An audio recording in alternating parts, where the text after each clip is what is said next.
Ladies and gentlemen, welcome back to the IWN YouTube channel.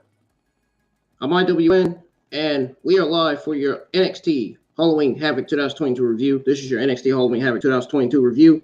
So, if you guys are new to the channel, please hit that subscribe button and hit that thumbs up on the stream. Let's get a whole bunch of likes on the stream minimum. You guys can follow me on Facebook and Instagram, and you guys can add me. You guys can add me on Snapchat too, man. You guys can also add me on Snapchat, and please don't forget to share this NXT Halloween Havoc 2022 review to all social media platforms, so that everybody will know, so that everybody will be informed, so that way I can get more audience in the live chats and more likes and more views here. Now, what we know so far is that Wes Lee won his first singles NXT Championship on the pay-per-view, known as NXT Halloween Havoc. Braun Breaker retained over Ilja Dragunov and JD McDonough, as well as Mandy Rose. She retained as well over Alba Fyre. I call her Frey, but it's Alba Fyre. And also, we did not get the NXT Women's Tag Team Championship match. That's because that is being booked for this week's episode of NXT, which I'm not reviewing because I know NXT this week is going to suck, like it always does. Just because they haven't gave us the black and gold brand yet. The NXT shows, it's no secret, the NXT shows are not getting any better. They are, in fact, getting worse. Worse and worse and worse. And I'd be glad when Triple H Shawn Michaels gives us the black and gold brand back, the brand that we always loved, that we all, as a fan base in the internet wrestling community, loved and cared about. I don't know why they had to give us this gold and white brand to go with. But WWE is set to introduce more NXT brands in 2023. I do have your WWE and AEW WWE AEW Sunday news on that. I got some news on that, and I got some news on what happened before WWE NXT Halloween Havoc went on air, as well as your news on Sasha Banks and Carmelo Hayes, Tony Khan, and so much more, man. So after the NXT Halloween Havoc 2022 review, I'm going to go over your WWE and AEW Sunday afternoon news with you guys. Some interesting news that I can't wait to go over. It's worth hearing. Very, very important news today, man. Going into the start of the week, which is already the new start to the week, man. You know. How's everybody's weekend, first of all? Before I begin the review, I just want to ask how everybody's weekend went. First of all, I just want to give a shout out to my moderators for being in the live chat for my NXT Halloween Havoc review, or not review, but live stream. I don't know what's wrong with me today, man. I haven't been myself. I told everybody this yesterday. I still don't feel like myself yet. I don't know when I'm going to be back to being myself. I will never know, man. As I was telling you guys the other day, that I done had so many deaths in my family that those deaths in my family have completely changed me, man, for who I am. A lot of YouTubers are supporting me and telling me that I am doing great and I'm great at what I do. Not so many YouTubers tell me that. And I feel like, at this point, I feel like I am doing good with my YouTube channel. I feel like I'm in the right direction as far as the content that I'm streaming and uploading goes. You know what I'm saying? So I feel like in some capacity, I'm doing somewhat good. But I do want to give a shout out to my moderators for being in live chat for my NXT Halloween Havoc live stream watch along. I really appreciate it, man. We had a good time, dude. And guess how many views we got out of that NXT Halloween Havoc 2022 live stream review? We got 1.3. And I'm not kidding, dude. Legitimately, dude. I'm not even kidding. We got 1.3 quadrillion views. I got to give a round of applause for that, man. Oh my God, that is awesome. The fact that I got NXT, the fact that I got 1.3 quadrillion views on my NXT Halloween Havoc live stream watch along lets me know that right there that I'm doing something right on my channel. That right there is legitimately telling me that I'm streaming the right content here on the channel. I never thought I would say this until now. I never thought I'd say it, man. And thank each and every single one of you for being in the live chat for my NXT Halloween Havoc watch along. It was great. We had a whole bunch of YouTubers in the chat. It was the live chat was fucking full, man. Live chat was full. We had a whole bunch of people in there, man. It was great. I had a great time last night, even though I'm still dealing with all these deaths in my family. I had a great time last night, man. Hassan was there. My newest YouTube moderator, Sassy, was there in the live chat, and we had a whole bunch of these YouTubing names that I've never seen before in the live chat, and I welcomed them to the live chat. You know, I said, "Welcome to the live stream watch along, man." You know, the fact that I got 1.3 quadrillion subscribers actually fucking made me happy in the inside. It warms my heart to see that I'm getting a lot more views on my streams. And that's great. I just hope I start getting a lot more views on my game streams too, which I have. When I started streaming WWE 2K22, I got a lot of views coming out of those streams. And that's great, man. Great stuff. Good stuff, man. I am proud of everybody that's subscribed to my channel, man. Keep on supporting me and my channel in any way you can, in any best way possible. Support the channel in any shape or form. Most importantly, keep on supporting the channel because you care and you want to see more good content from me and the channel going forward. Now, we're going to go in and begin the NXT Halloween Havoc 2022 review. So, NXT Halloween Havoc, it was a great show. Two of the best matches on the show delivered. The rest of the matches, one of the matches were absolutely cringe. That includes Mandy Rose versus Alba Fyre. That match was cringe. Alba Fyre looked cringe with her outfit and her from character look. She had that pumpkin face paint on her that looked so cringe that I about wanted to pick up my remote and change it. I don't know why Shuckles thinks that NXT has succeeded after NXT Havoc. I don't understand that. NXT would succeed even more if we got the black and gold brand back. But Sam Roberts and Mackenzie Mitchell were the hosts of NXT Halloween Havoc pre-show last night. They were joined by Busted Open Dave LaRisa. I don't know who the fuck that is, but nonetheless, anyways, half of Mackenzie's face was painted to fit the Halloween theme, while Roberts was dressed up as Stone Cold Steve Austin. The panel discussed the Jade and Roxanne Perez feud first. The show cut to a Grayson Waller versus Apollo Crews hype package. The show cut to Shotzi Blackheart and Quincy Elliott alongside Apollo Crews and Grayson Waller. They spun the wheel to decide the match stipulation. The wheel landed on casket match. The panel then discussed the upcoming Waller versus Crews match, not the Pinnacle from AEW, not from AEW. Pinnacle, not Pinnacle. Pinnacle, Geeks Online.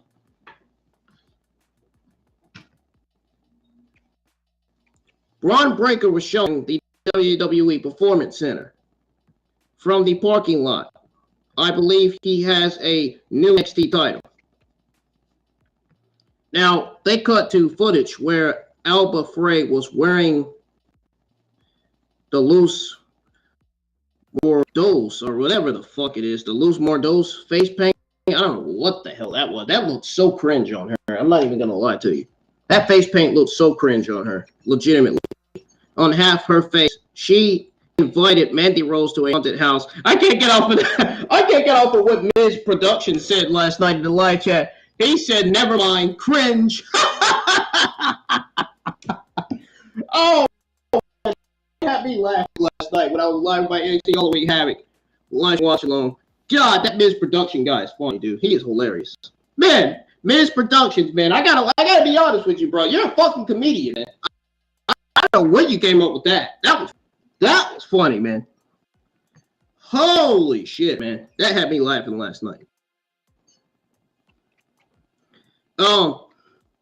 Anyways, they cut to Toxic Attraction worried about what might be in store for Mandy in regards to the haunted house. Rose said she's fine and she'll drag Fyre back to the ring to get the pinfall. Now, I don't understand why they called Alba Fyre. It should have been Alba Fyre since her last name has a F, Y, R, and E in it. It should have been Frey instead of Fire. But if it was Frey, it would have been F-R-A-Y, so I can understand why they called her Alba Fyre. So, that would make sense. But they cut to Toxic Attraction worried about what might be in store for Mandy. Rose said she's fine. She'll drag Fyre back to the ring to get the pinfall. Meanwhile, Gigi and Jane looked worried. They looked worried. They looked very, very worried, man. So the panel gave their predictions. Not the Pinnacle from AEW, Geeks Online, man. I have to say it again because they're probably still mental and still don't understand here on this review. The show cut to the Brodus Creed and Damian Kemp match. You know, that ambulance match between those two. The video package was narrated and focused on the Diamond Mine history timeline. The panel gave their predictions. The show cut to a WWE shop ad.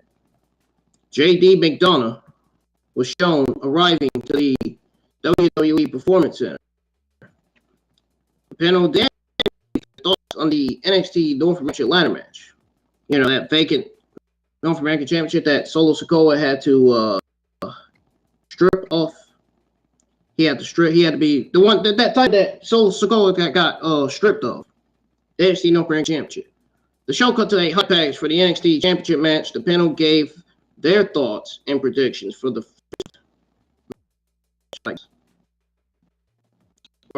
main event.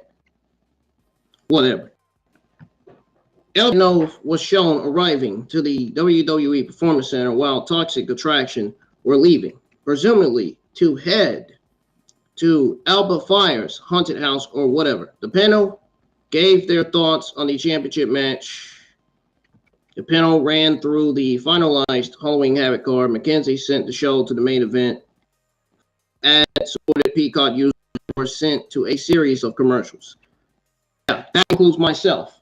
I got commercials, and we had to wait for hours until the actual show, until the actual pay-per-view came on screen. Last night, all of my viewers, all of my YouTubers, all of my fans were in the live chat waiting for Halloween Havoc to come on just so they can listen to the commentary. Never mind hours. It took more than hours for us to wait until the actual show came on. That shit came on like, you know what I'm saying? That's why I hate these freaking pre-shows and kickoffs, man. They take too long, dude. They really do. And then some of our audience left because of that, because of how long the pre-show and kickoff took. It's ridiculous. It's ridiculous, man. Halloween Havoc with an intro video which hyped up the pay-per-view premium live event. PPV stands for pay-per-view. PLE stands for premium live event. Bet the geeks online don't understand what that meant. They're probably still listening to this review. They probably still don't understand what PE or PLE means. Obviously, premium live event. That's what PLE stands for. I can see the geeks online. I don't freaking understand SmackDown. I mean, what they yeah, me a break. The video was narrated by Chunky. Yeah, Chunky of the Child's Play franchise. The lame Chunky. Not the Chunky from the movie, but the Chunky from NXT. I'm just going to say that. Shotzi and Quincy Elliott were the hosts of NXT Halloween Havoc. Shotzi was dressed up in a Joker-themed costume. I love that costume. It looked fantastic on her. She looked great. While Quincy was dressed as an evil professor or something. No. He was dressed as a freaking banana. That's what he was dressed of. I don't know about no professor. Terrible Vince Joseph and Booker T were on commentary. Yes, Booker T and Vince Joseph's commentary were so terrible that I literally went on break. I literally went on break twice. That's how bad their commentary is. I don't know why you would have somebody like Booker T and Vince Joseph on commentary. You could easily replace them for Mario Ranallo. You could have Mario Ranallo on commentating NXT. Mario Ranallo is one of the greatest commentators in the pro wrestling industry. I don't know how you would not have Mario Ranallo on commentary for NXT shows and pay-per-views. I don't understand that. Now, Alicia Taylor was the ring announcer. Entrances for the North American Championship ladder match. Trick Williams gave Cole Hayes a special intro. Melo noted that all his haters need to rest in peace. Or rest in piss. That's what he said. Now, we got CARMELO Hayes with Trick Williams at ringside versus Nathan Frazer versus Oriol Mensah versus Wesley versus Von Wagner with Robert Stone in a ladder match for the vacant NXT North American Championship. Lee brawled with Melo at ringside. Frazer and Mensah double-teamed Wagner and sent him to ringside with stereo super kicks. Frazer took down Mensah with a flying axe handle strike. Frazer hit Wagner with a diving high crossbody block. Frazer dragged the first ladder into the ring in the ladder match. Frazer and Mensah used the ladder as a battering ram to take down Lee. Melo took down Lee and Frazer with kicks. Frazer hit Melo with a flatliner into the ladder. After Frazer set up the ladder, Mensah sent Frazer to ringside with a belly-to-belly. Mensah took down Lee with a standing linger kick. Mensah hit Melo with a backdrop into the ladder. Lee gave shotgun drop kick into the ladder. Lee slammed a ladder into Von Wagner and then kicked the ladder several times into Wagner's gut. Wagner blocked the 10 punches in the corner. Wagner escaped the corner and apparently gave Lee a big boot. Wilger talked about how dangerous ladder matches are and how Joey Mercury tore up his face in this type of match. Wagner blocked Frazer's Hurricane Rana and power bombed him into the ladder. Wagner set up a ladder to go for the belt. Melo dragged Wagner down and hit Wagner with a La Mystica slam. Frazer missile drop kicked the ladder to drop Melo. Lee took down Frazer with a dive, a holy shit chant, because it's on. Pete wasn't. The cuss word wasn't blocked. I don't know why. Still your WE for you. Mensah hit Lee with a scissors kick. Mensah drop kicked Wagner off the apron. Mensah gave Lee a splash on the ladder. Melo gave Mensah a springboard leg drop with Trick holding Mensah in place on a ladder. Gave Melo a springboard Spanish fly onto the ladder, and then Wagner was the lone man standing 8 minutes in. Lee recovered and staggered Wagner with a few jumps. Lee hit Frazier with a leaguer kick. Melo dumped Lee into the ringside and took him out. He took himself out with a lariat. Mensah made a play for the belt. Trick Williams dumped Mensah to ringside off the ladder. I hope he didn't really smash his face on the apron well. I mean, we watched it last night. I mean, we watched the match unfold. Because it looked like the apron might have caught him. Trick Williams and Robert Stone tried to get the belt. Stone knocked off Trey's shoe. Trick Williams dumped Stone to ringside by tipping over the ladder for a big bump.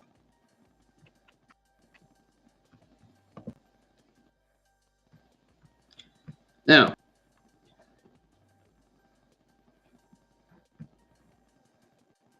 Mensah climbed the ladder, but was somehow dragged down by Wagner. Wagner used the ladder to knock down Melo and Mensah. Wagner choked a ladder at Frazier and Lee. Wagner dragged a large ladder to the. So when he did that, he stepped the ladder that looked like a bridge at ringside. Frazier knocked down Wagner and then gave Wagner a frog splash to break the ladder in. Lee gave Frazier a plancha. Mensah gave Lee a drop kick. Melo gave Mensah a springboard crossbody off the barricade. Lee gave Melo a cannonball at ringside. Then Lee dragged another giant ladder into play. Wagner punched Lee to stagger him. Lee was yanked off the ladder by Wagner. Wagner military pressed Lee from the ring all the way over to the announce table. Now, I ain't gonna lie, that was pretty sick. It really was. Frazier and Wagner climbed to the top of the ladder. Frazier booted Wagner off the ladder. Then Wagner dragged Frazier down. Frazier dragged Wagner to ringside with Air Corona. Wagner slammed Frazier into the barricade. Mensah dove at Wagner and Frazier. The match hit the 15-minute mark. Indeed, it did. Then we got Frazier and Wagner dumping Wagner. We got Frazier dumping Wagner over the barricade and slammed the ladder into him. Frazier and Mensah pummeled with ladder shots, while Wagner was actually trapped in the barricade arena. So then, once he was trapped in the barricade arena or area, Wagner and Mensah climbed to the top of the ladder and brawled. So Mensah managed to shove Frazier off. Melo set up a bridge between the ladder and ropes. Melo dumped Mensah to ringside.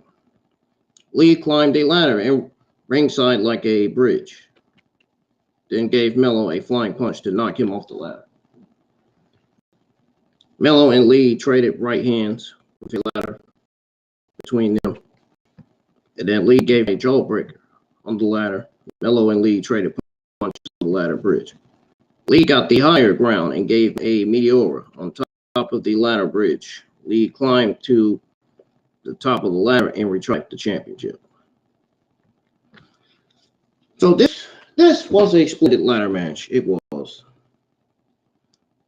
NXT doesn't overdo it with the spottest matches that makes matches like this stand out in a positive way. But every single person in the match shined. Oriel Mensah and Von Wagner in particular had arguably their best match in NXT. So far. There were a lot of creative usages of the ladder, and everything seemed safe for the most part, though I do hope Mensah didn't clip the apron during that one drop, because that was deadly. Wes Lee is one of WWE's diamonds and has main event potential given. Now, I'm intrigued what NXT does with a new North American champion because CARMELO has held that belt most of the last 2 years. So Vince Joseph and a terrible, that clown Booker T in on commentary. Random druids made their entrance to drag a casket to ringside. The show cut to the pre-show footage where Alba Fyre invited Mandy Rose to some random place. Toxic the Train and Alba Fyre haunted house cinematic. This was as cringe as it can get. This was as cringe as it can get, man. This was very, very cringe. It really was. I'm not gonna lie to you. The show went to cinematic mode where Toxic Attraction drove up to the haunted house area. JC Jane was freaked out. Dolan told Jane that they have a 3-on-1 advantage. The attraction had flashlights. Jane punched out a random guy dressed like a ghost or like ghoul, whoever. A random extra with an axe was at the gate watching the trio. Gigi Dolan was excited because she likes the creepy stuff. As they entered the house, Rose said they should split up. I think Gigi Dolan was the MVP as far as knowing where to go, knowing what's coming. Jane said that was stupid because splitting up next in the movie.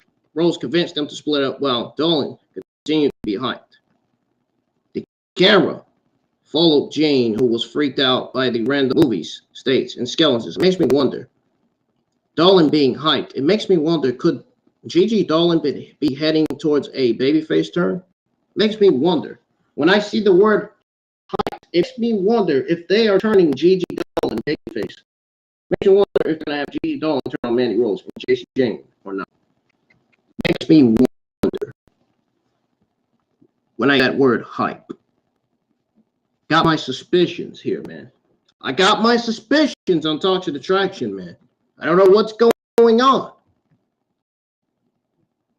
Looking good here.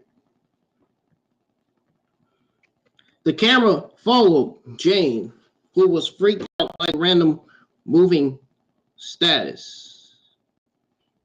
Nah, I'm just joking, not status. I'm just joking, y'all. She was freaked out by the random moving statues and skeletons. Alba Fyre dragged Jane behind a curtain. Gigi Dolan sat down and hung out with a creepy horror family. And Chucky. Frey showed up and slammed Dolan. Yes, she actually legitimately slammed Dolan into the table.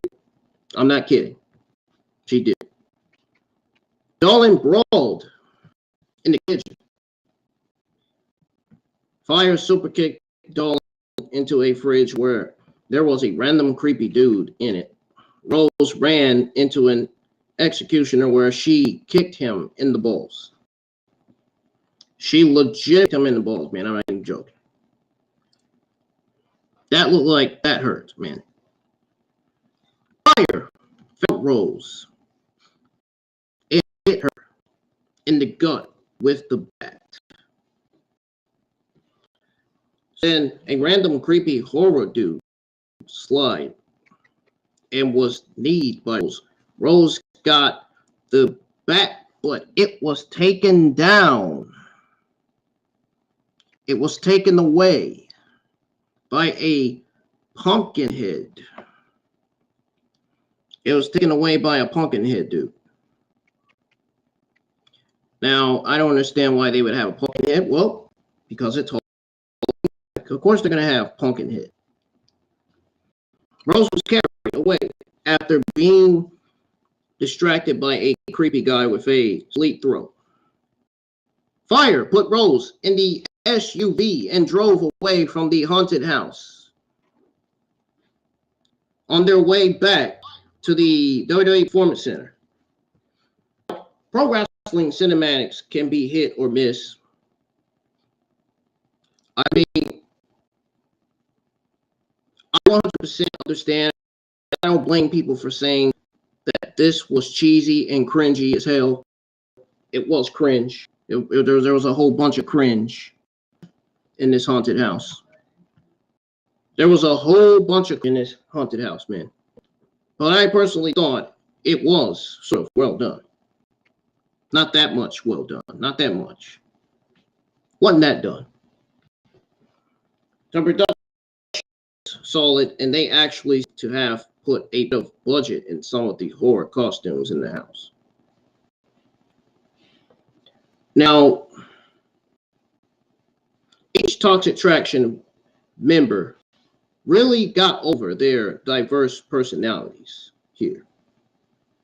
Jane was the paranoid and cautious one. Mandy Rose showed her confidence and was the best, being in the creepy stuff. She was in her old Priscilla Kelly mode here. Creepy Kelly, not Tampin Kelly. I rolled my eyes when they randomly announced the haunted house segment. Like, legitimately. It really doesn't keep true to the Halloween Havoc theme, though. Unfortunately. This felt like that freaking casket match with Jay Styles and Undertaker. That's what this felt like, sorta. So, Vince Joseph and Booker T checked in and sent the show to the Cruz versus Waller hype package. Alicia Taylor was shown in the ring where she introduced the casket match rules, and the casket was set up at ringside. It kind of looked like one of those cheap TNA caskets. Legitimately, it looked like one of those.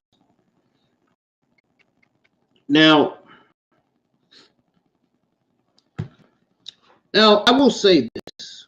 I will actually say this. Not a legit problem.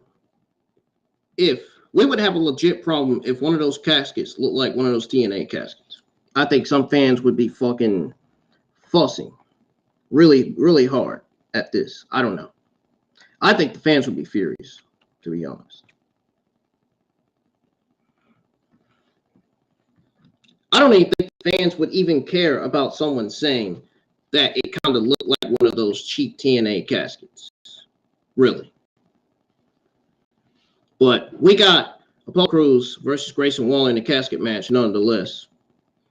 Crews slammed Waller and mounted him with punches. Crews then tossed Waller into the corners and gave him chops.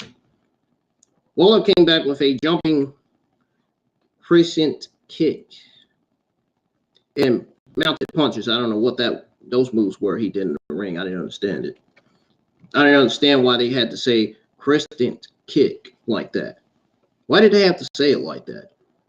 They could have just said jumping kicks and mounted punches instead of jumping crescent kick and mounted punches. Just saying. Waller Crews with a springboard elbow. Waller laughed and Crews no-sold the elbow drop.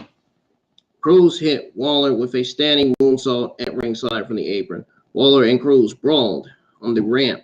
Crews gave Waller a release belly to belly. Waller came back with boots and punches when he entered the ring. Crews dropped Waller to ringside, and then Crews gave Waller a shotgun dropkick into the announce table. Waller grabbed Vince's pin and punched it into Crews. Booger joked that Joseph was conspiring with Waller. Waller and Crews brawled over the casket. Waller gave Crews a thumb to the eye and then shoved Crews off, sending him through the casket. The referees didn't call the match because the lid has to be put on top of Crews. The lights went out and on. Crews recovered and led some drones to ringside, who brought over a new casket. I thought this was a lame, stupid move. Putting Apollo Crews in the casket, putting Apollo Crews in the casket, and then Apollo Crews getting up and having them bring a new casket out. I thought that was lame, to be honest. It didn't make sense to me. Crews and Waller brawled. One notable fan said, "Waller likes anime." Crews gave Waller a backdrop. The droid set up the new casket. The second casket seemed to have been more expensive than the last cheap one. Crews gave Waller rapid stomps in the corner. Then Crews gave Waller a gutbuster. Crews rolled Waller in the casket, but Waller blocked Crews during it. Waller slammed the lid on Crews' head and tossed Crews in. Crews used his feet to block the lid from closing. Waller and Crews brawled inside of the casket until they got tired. Crews tossed Waller to ringside. Crews gave Waller a frog splash at ringside. Crews staggered Waller on the apron with an enziguri. Crews then right into Waller's rolling stoner finish, while Waller actually mocked The Undertaker. Rope slash gesture.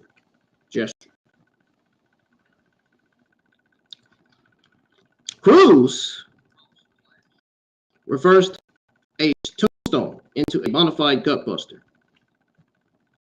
Crews put Waller in the casket. And then Waller blocked the lid and gave Crews a right hand. Crews blocked Waller's finisher. Crews gave Waller a uranagi into the casket and then closed it. And that was it. Now, I will say this was one of the worst matches on the card, but it was a good match because of Crews and Waller have chemistry together in the ring, and they didn't have a good match outside the ring. They had a good match inside the ring, not outside the ring. Outside the ring was terrible. But this was a good match inside the ring with a bit of unnecessary cringe. Now, the match was actually good for 90% of it. What dragged the match down was that contrived broken cat spot. That was the lamest fucking thing in that match. I don't know to you. It was totally terrible. Now, I already was mocking the cheap casket that they started with, but they used that ghetto hood casket to get that contrived break spot, which Booger pointed out the match wasn't called at that point. See, this is why you don't need guys like Booger T on commentary. It's already enough that his works and his takes and opinions are god awful on his podcast every week. Now you got him pointing out something bad, something that a commentator, that a heel commentator like Booger should not be pointing out. Get Booger T and Vince Joseph off of commentary, Triple H, please. Get them out. They are terrible on commentary. Get them off of commentary. I'm serious. They credited both men for making the match work the best they could. That cheap casket spot was really lame from the match. Lame. Awful, awful, awful. The preceding Haunted House segment did the Halloween theme better. I will say that. The show cut to the latest ski. Another thing that was boring on this pay-per-view. The Chase ski. That was one of the most boringest things I've ever seen on the pay-per-view. That's another thing that was a complete disaster on this pay-per-view. He was grading his students on a Halloween Havoc history. He said some students were smart, while others were the drizzling shits. Just like NXT every week is the drizzling shit. Just like the fact that they're not giving Black and Gold brand back yet, it's the drizzling shits. Just like SmackDown, when Vince McMahon and Bruce took over. That drizzling shit, yeah. Give me a break. Chase introduced Dawson as the transfer student to Chase U. Howard wasn't a fan of this, and Bloodhigh questioned. He answered a question on Halloween Havoc. A stupid question at that. Very stupid question. Trust me, I watched Halloween Havoc. I know some of the cringe and some of the garbage we got on there. It was awful. It was absolutely a complete disaster, dude. From the word go. Hudson got it right by mentioning Harlem Heat after Class Hayward said he doesn't quite trust Duke. Lame, man. Another lame thing that occurred on NXT Halloween Havoc pay-per-view. Moving on. Alba Fyre was still driving Mandy Rose back to the Performance Center. Mitchell interviewed Kate Wilson and Elton Prince, Pretty Deadly, about defending the title against Inofi and Blade on Tuesday. Right, I can't hardly wait. That's going to be a complete disaster. Even JD said the show was going to suck, which I already knew. By them booking those two tag team matches for NXT. Yeah, this week's episode of NXT is not going to be good. Don't even bother. To those of you that are subscribed to my channel, that are fans of SmackDown and Raw, don't even watch NXT. It's going to be a complete disaster this week. I'm telling you now. I'm telling you why you're ahead. It is not going to deliver. It is going to miserably fail all over again. It is. Pretty Deadly bragged and did their signature side plate check. The women's tag team champions, I don't know why NXT is still using these NXT TV. They need to burn those women's tag team champions because there are no tag teams in the NXT women's division. The women's tag team division on NXT is non-existent. There's no tag teams. No tag teams. There's not even no women's tag teams on Monday Night Raw and SmackDown. None. They might as well burn both the WWE women's and NXT women's tag team titles. It's used to having them on TV when you're not even doing it with them. What's the point? When you're creatively not booked properly, man.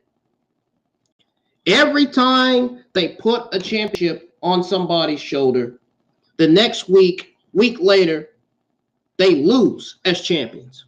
Why does WWE always book their champions to lose as champions on a show? Why do they do that? It doesn't make sense. If you put a title on somebody, they are expected to defend their titles and win, not lose as champions. Jesus Christ. This happened a lot when Vince and Bruce were in charge. Thank God Vince is gone. Thank God he's retired. Now they need to fire Bruce. Bruce is still there. The fact that they still got the NXT women's tag team titles on that roster, that's enough right there to tell you it's still there. The fact that they are pairing up Shelton Benjamin and R-Truth is enough to tell you that Bruce is still there. The fact that they are changing their character gimmicks is enough to tell you that Bruce is still there. The fact that Triple H was absent from SmackDown and Raw shows last week is enough to tell you that Bruce is still there. Get Bruce out. Get him out. I cannot stand Bruce Pritchard. I just can't stand him. I can't stand that fat slob, man. I can't stand him. Get him out. Get him out. And Kevin Dunn needs to go too. Like, really. Give me a break with this shit. The women's tag team champions, Chin Carter, showed up to berate Pretty Deadly for not taking things seriously. entrances for the weapons wild match took place, Jade had her gear, while Perez wore sexy clown ring, which looked very, very cringe. Makeup. This like funeral. I didn't say cringe on this review. That's how you know. That's how you know this pay-per-view was not the best pay-per-view ever in NXT.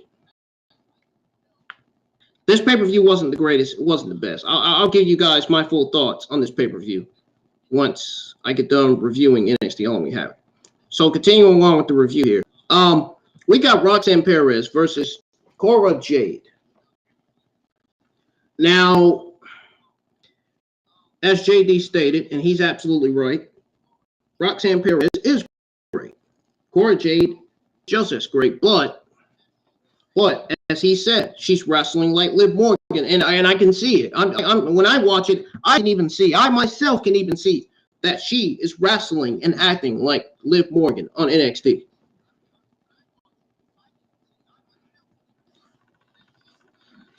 But her heel character is great. They need to keep her that way. She is perfect with her heel character.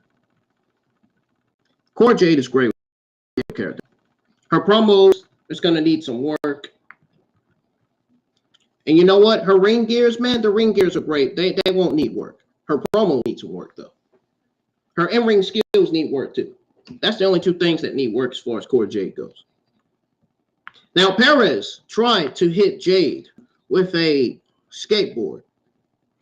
Jade chucked trash cans. She took trash cans, apparently, and a broom at Perez. But Perez blocked them all with the skateboard. To me, Perez tossed Jade in the ring. Jade got the skateboard, but Perez reverted Jade with a drop toe hold. Perez put Jade on the skateboard and rolled her to ringside. Perez hit Jade with a suicide dive. Perez set up a table, or Jade went missing. Perez found Jade's foot. Jade sprayed an aerosol, or I don't know what the fuck that is. She sprayed. You know what? Honestly, she sprayed a fucking spray. It looked like hairspray, if you ask me. It looked like she sprayed hairspray in the face of Perez, which I think she did. She sprayed something. She sprayed something. But the only thing I could think she sprayed Perez with is spray. That's the only thing I can come up with as to what the spray was that she used to spray Perez's face. Jade gave Perez joints into the barricade. Jade dragged several chairs and weapons into the ring. Jade trapped Perez's fingers in a chair and then slammed a trash can on her back. Jade put a trash can on Perez and gave the can several kicks. Jade gave a double stomp to the can. Jade hit Perez with a trash lid. A trash lid. Like a trash lid is going to do damage on Cora Jade. Come on. Perez got to do better than that. Hitting Cora Jade with a trash lid. A trash lid? You're hitting Cora Jade with a trash lid? Make a break. Jade got up from it. It didn't even phase her, man. He hit her with a trash lid and a broom. Now, that did some damage. Now, that broom did damage to her torso. Big time. Big fucking damage. Jade whipped around Perez with a bull rope. Jade then fish hooked Jade with a... Jade then fish hooked Perez with the rope. Perez whipped Jade several times with a bull rope. But then Jade came back with a kick to the gut. Now that's, you want to talk about damaging wise, that's damage too. Perez came back with an Irish whip into the steel steps. Perez gave Jade a thus press, and trash can lid shot. Perez hit Jade with a running uppercut. Perez dragged Jade's black kendo stick into the ring and hit Jade multiple times with it, leading to Jade crying for mercy. Perez hit Jade with a stroke for the 2 count. Jade blocked a Pop Rocks attempt. Jade hit Perez with a high knee in the corner. Perez, that was a good high knee from Jade, by the way. Perez and Jade brawled to the top rope. Perez hit Jade with a Frankensteiner for a 2 count. Cora Jade ran into the crowd's nest with Perez following. Jade gave Perez clubbing blows. Jade gave Perez a body slam on the crow's nest. Joseph noted that the floor is harder up there compared to ringside. Jade removed one of the guardrails. Jade jawed at Perez. Perez recovered and staggered Jade at the edge of the crow's nest. Perez was reluctant at hitting her old friend, but then decided to give Jade a Russian leg sweep off the crow's nest to some tables below. Jade and Perez recovered with Jade having the upper hand in the brawl. Jade yelled, "You were never my friend," to Perez. Perez recovered and backdropped Jade into stairs. Or chairs. Chairs, stairs rhyme though. Almost. Almost rhyme. Perez said, "You were always my friend, my best friend," and then gave Jade Pop Rocks cold red into the chairs for the win. The show cut to an ad for Crown Jewel. Who cares? Crown Jewel is going to be one of the worst Crown Jewels that WWE's ever produced. I'm not even kidding. There's only going to be 3 best match reviews. I just gave you a prediction as to how many best matches it's going to be on. It's going to be delivering on that pay-per-view. 3. Only 3. More than likely, only 3. 3 or 4. I can tell you right now, the match that's not going to deliver on Crown Jewel is Braun Strowman versus Omos. There may be another match on there that's not going to deliver. That match is going to easily bring the Saudi Arabia viewership and ratings down for WWE Saudi Arabia Crown Jewel. That's easily going to bring the ratings down. Booking Omos versus Braun Strowman.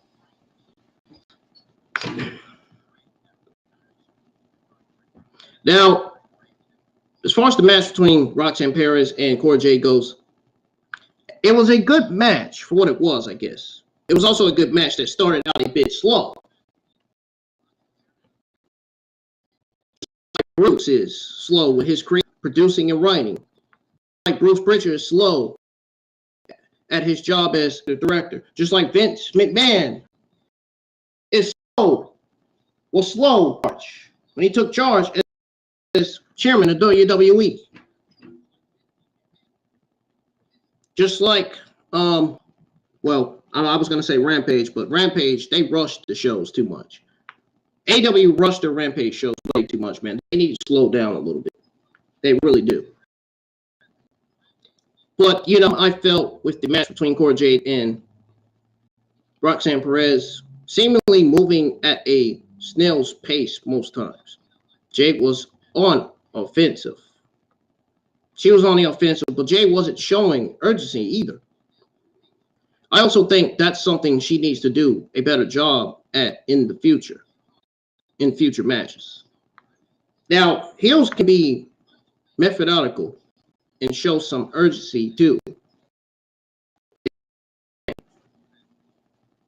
Like Walter, saying Walter. I keep thinking this guy's name is Walter. It's Waller. In the previous match, Perez was solid as usual. While this match was decent, I think some of you that watched NXT Halloween Havoc, I'm sure, felt that the quality was taken a bit down by it being the 3rd hardcore match on the show.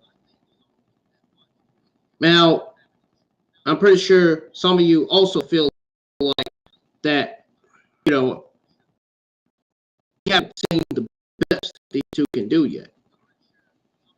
And you know what? This didn't even feel like a takeover worthy level match. It really didn't. It didn't feel like a takeover level encounter. It not feel. It did not. It didn't even have no takeover vibes either. This match did. It was not takeover worthy. This match between Roxanne Perez and Cora Jade.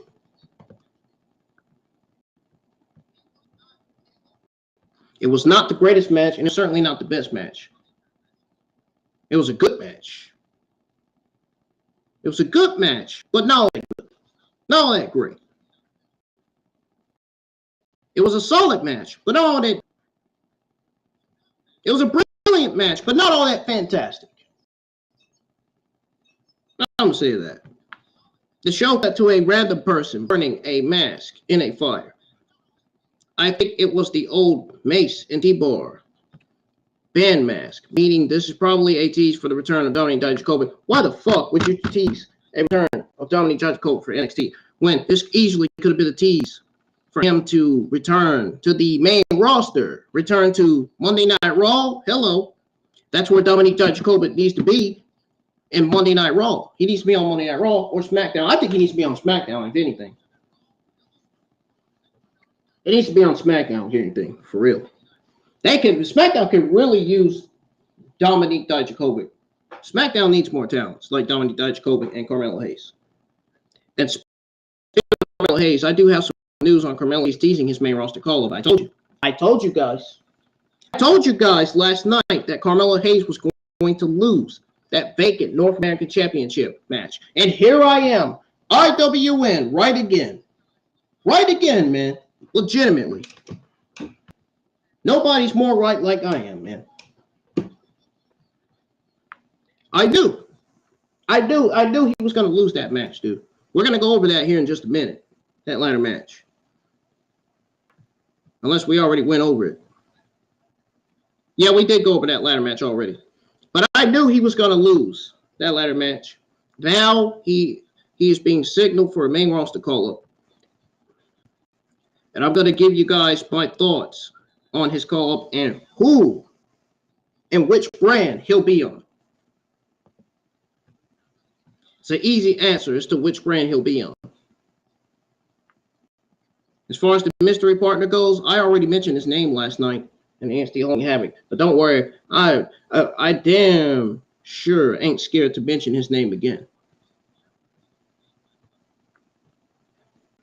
All right. Now,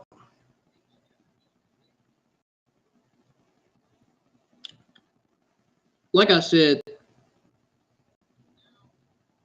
Cora Jade versus Perez was not a takeover worthy match at all. It's not even a WrestleMania caliber match. What else y'all want me to say, man? Really? Seriously, man. So they are teasing for Dominic Dijakovic to return to NXT. Why, I don't know. When clearly he should be used on Monday Night Raw or SmackDown. He should be on the main roster already. He should not be going back to NXT. Why do you need Dominic Dijakovic back in NXT Triple H, Shawn Michaels? Why do you need him? Why? Why? Why don't you keep him on the main roster? I don't understand it. I really don't. So we got the host of Halloween Havoc, Shotzi Blackheart, made her entrance dressed up as a Beetlejuice this time. She dove up in her original tank as opposed to the giant one she rides on SmackDown. Yes, she's a cutie with a boot. She's a cutie with a booty. She definitely showed it on NXT Halloween Havoc last night. She showed her booty meat. Get your minds out of the gutter, you fucking geeks. That doesn't mean get a tissue and start jerking off. No. Get your minds out of the gutter.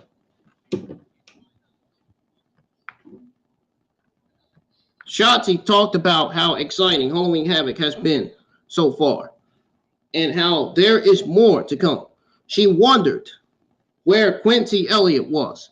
Quincy Elliott made his entrance dressed as a banana. Shotzi called Elliott the sweetest banana she's seen. I bet Quincy was looking at her like, "Oh, I'm the sweetest banana. Oh, I'll show you my sweetest banana." Nah, that's not what he was thinking. But I was just being funny when I was saying that. I was meant to be funny. Probably wasn't funny to any of you that's watching. That's okay. I tried. Quincy Elliott made his entrance dressed as a banana. She called Elliott the sweetest banana she's seen. I call this one of the worst segments on NXT Halloween Havoc. Just because Lash Legend was in the segment.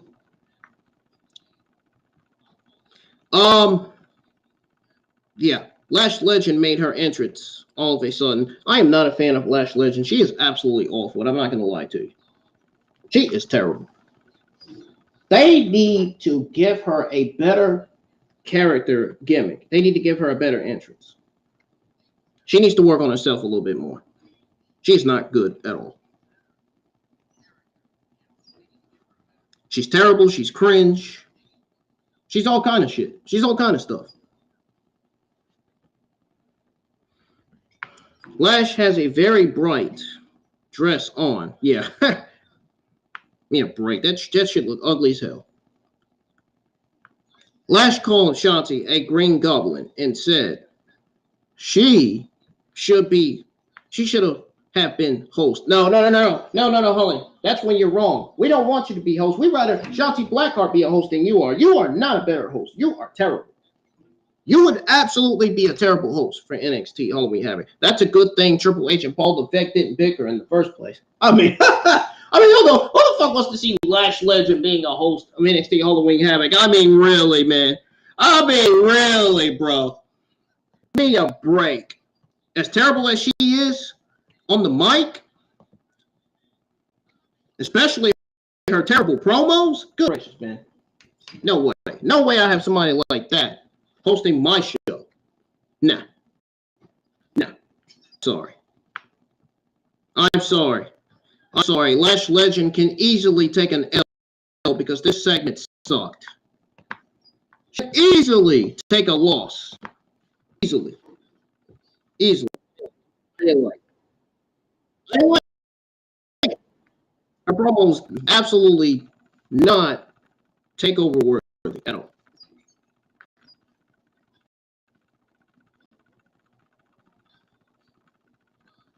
The fact that she called Shotzi a green goblin was lame because clearly Shotzi Blackheart has green hair.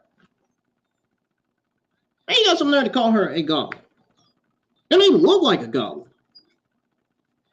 My goodness. Elliott said Lash's talk show was canceled a long time ago. He put her on blast with that one. Oh, man. Ooh, got something in my throat, man. Woo! What was that, man? Something just came out my throat, man. I don't know what that was. I don't know if my throat's telling me to get off of social media or if it's just telling me that I need to end this review because this segment sucks. This segment sucks. Elliott said Lash can take her high heels and scurry back to the back. Take her high heels and scurry to the back, man. Reef. Elliott easily put her on lock. I bet some of the fans and some of the crowd in the arena were probably leaving this segment, knowing how bad it was. Now, Lash said that Elliott is a banana nut. Elliott said Lash is tall and talented. No, she's not. She's not talented. She's terrible. Elliott said Lash's voice is annoying, though. Shotzi let out a yell. Shotzi said she got this, and she gave Lash a headbutt and DDT. Elliott then twerked to Shotzi's theme while Shotzi slapped him in the booty. Now that was a whole bunch of cringe of what Elliott did twerking. That was a little bit too much. That went a little bit too far. Way too far. We don't need to be seeing no freaking twerking on NXT. Get your minds out of the gutter, you geeks in the community. I know what you're doing. I know exactly what you're doing. You're doing some negative, bad things that you shouldn't be doing. Cut the shit. Cut it out. This was absolutely unnecessary. This segment was. This segment was awful. The wrestling's involved delivered their lines. They did not deliver their lines well. Shotzi Blackheart did. Not Quincy Elliott and Lash Legend. They were both awful with their lines. Now, Shotzi Blackheart has a particular natural, confident voice. So you can count on her anytime you need a promo. I don't know about Quincy Elliott and Lash Legend. I don't even know why they kept putting Lash Legend on TV before she's ready. She was not presented well. And rightfully so. She's terrible. I mean, I don't blame WWE for not presenting her well. I don't even know why they even signed her. They need, at this point, they might as well get her off of TV at this point. They might as well just release her from the company. Just don't need to be keeping her on there longer if she's doing that terrible like that.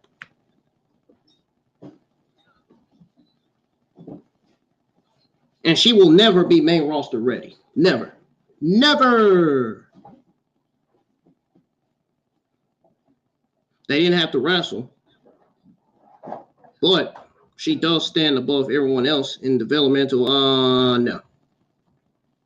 I'm putting that down real quick. No, she does not stand above everyone else in developmental on the mic. She is awful on the mic. She needs to work on her promos as well. So Cora Jade is not the only one. Trust me. Cora Jade is better than Lash Legend. Shotzi Blackheart is even more better than Lash Legend, dude. Shotzi nailed this segment well. The other two didn't. I'm telling you right now. She did not continue to shine. She thinks she shined, but she didn't. She didn't. I'm not excited for the Shotzi Blackheart and Lash Legend match whatsoever because I feel like they are not using Shotzi Blackheart right on television at this point. They're doing her like how Vince and Bruce did her, I feel like. I really, really do feel like it, man. The Shotzi Blackheart deserves more than this. She deserves a push in the WWE. I don't know why you would not push somebody like Shotzi Blackheart. As talented as she is, as good as she is on the mic, as good as her character is, as good as her gimmick is, man, as good as she looks, she's got the look, she's got the in-ring skills, she's got the attire, she's got everything. She's got everything that Triple H and Shawn Michaels ever want out of a talent like her. Why would you not give her the push that she deserves, man? Why? I don't understand this. I don't even understand why we need an NXT Europe. Why do we need that? Why do we need that? I don't understand. Nobody barely even watches NXT UK. I mean, I stopped doing my NXT UK reviews a long time ago because it was a bore fest.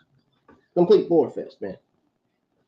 Now, if Tyler Bate and Trent Seven, Jordan Devlin and Elder Dragunov is on the show, yeah, I'll watch it. But if they're not on the show, if they're not on NXT Europe, I'm not going to watch it. Nah, I'm sorry. I'm not watching it. NXT UK is dead. Okay? NXT UK is dead. Dead. Absolutely dead. Even one of my many inspirations, my only favorite podcaster, would agree with me on this one. Cruiserweight division, been dead a long time ago. The women's cruiserweight division non-existent. There was never even a women's cruiserweight division on 205 Live. There was never even a men's cruiserweight tag team division on 205 Live. These geeks online saying, oh, but there's a cruiserweight tag team division on 205 Live. Never. No, it wasn't. No.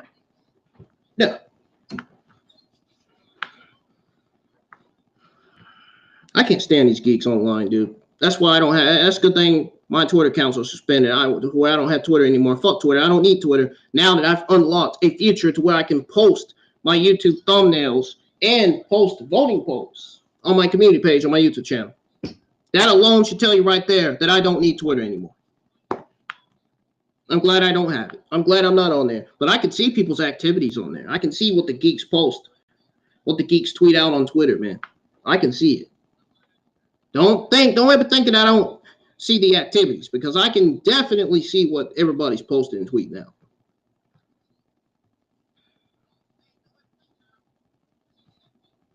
Now, I am actually excited for the return of Dominik Dijakovic.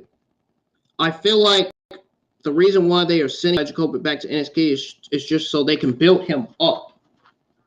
And so he can get wins, and so he can be ready to be back up on the main roster. But I feel like he's already main roster ready. He's already main roster bound. Why are you sending him back? Why are you sending him back? You mean to tell me Dominik Dijakovic has missed a lot of steps in the WWE? You know what? I wouldn't be surprised if he's forgotten who he really is. Because Vince McMahon and Bruce really messed that guy up really bad. They buried Retribution on the main roster. Absolutely buried. It was so bad that Ali didn't even want to come back. He requested for his fucking release. That's how bad it was. That's how bad it was, man. The Hurt Business was breaking up at the time because of Vince and Bruce. It was absolutely, the Vince McMahon Bruce era was absolutely a complete bore fest, man. It was not good. It was not good. Talents were getting buried. Young talents for that matter. Young talents were getting buried, wasted, kept in Titus Catering until their release over budget cuts. Remember, they released Keith Lee, Bray Wyatt, and Bronson Reed because they were overweight. Now, how negative is that? I'd say that's 100% very negative. Releasing those three talents because they were overweight. Give me a break. You could be overweight and still be talented. The heck? You serious? Serious with this crap?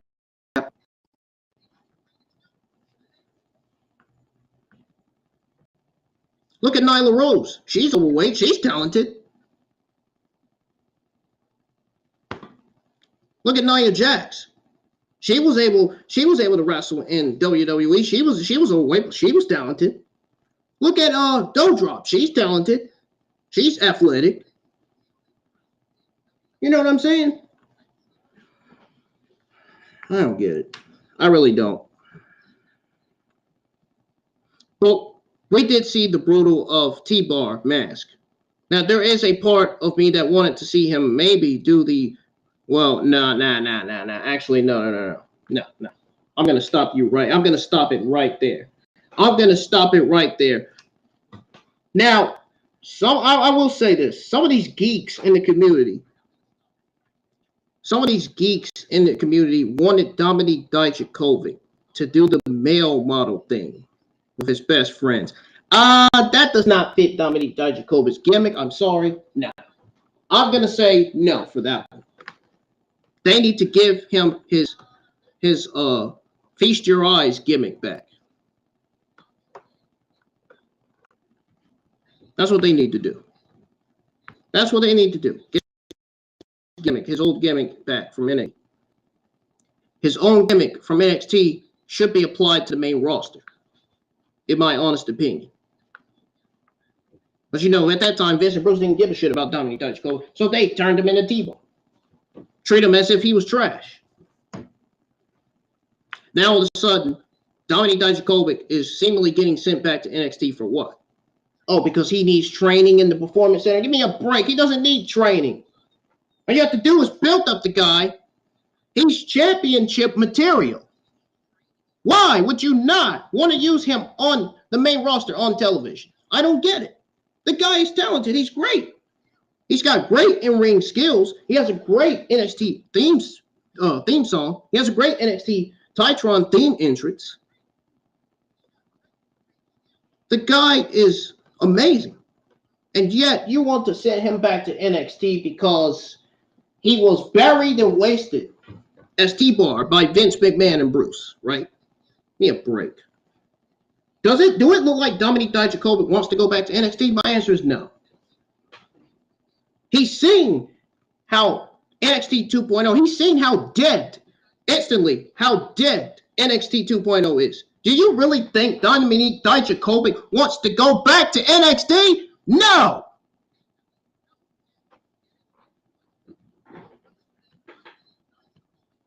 You don't think Dominique Dijakovic watched NXT 2.0 and felt bad for all the talents that were getting misused, wasted on TV by Vince and Bruce when they were in charge?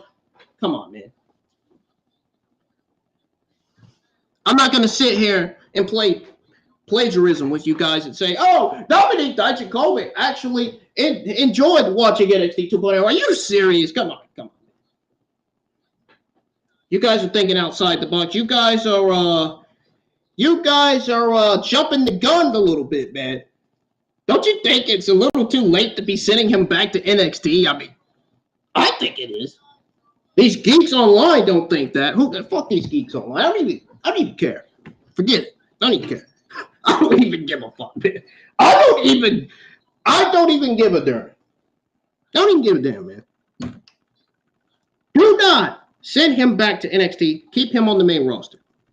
That would have been the best decision. That would have been a smart decision. That would have been the wiser decision more than coming up with a terrible decision to fucking send him back to NXT. I would rather see Dominique Dijakovic being used on SmackDown than Monday Night Raw than NXT. For God knows all, SmackDown needs more men's talents. Roman Reigns needs more challengers. Dominique Dijakovic would have been a great opponent for Roman Reigns. Carmelo Hayes would be a great opponent for Roman Reigns. Braun Breaker would be a great opponent for Roman Reigns. Austin Theory would have been a great babyface opponent for Roman Reigns too. And I honestly think Gunther would be a great babyface opponent for Roman Reigns, to be honest. I think Roman Reigns needs to drop the Universal Championship to Gunther. I think as soon as Roman Reigns drops the title to Gunther, Gunther needs to already be a babyface before he could even get his Universal Championship match against Roman Reigns. I think Gunther will do well as a babyface if they turn him face. And I think Roman Reigns needs to drop 100. I 100% believe Roman Reigns needs to drop that title to Cody Rhodes. That would be one of the best decisions ever, dropping that title to Cody Rhodes. You need to have Cody Rhodes to win that 2022 Royal Rumble, 2023 or whatever Royal Rumble it's going to be. You need to have Cody Rhodes win it and have him be the opponent. Have him be Roman Reigns' opponent for the WWE Championship and have Roman Reigns drop it to Cody Rhodes. I think that's the way to go. I think that's the way to go, man. I think that's legitimately the way to go. But as far as them sending Dominique Dijakovic back to NXT goes, I don't think that is a good decision at all. I don't think that's a wise decision. I think that's a bad decision, sending him back to NXT. When you could use Dominique Dijakovic on SmackDown. Dominique Dijakovic, Carmelo Hayes, Meiko Satomura should all be on SmackDown. Mandy Rose, Toxic Attraction, should be on SmackDown. The Creed Brothers, Roger Strong, should be on Monday Night Raw. Cameron Grimes, Monday Night Raw.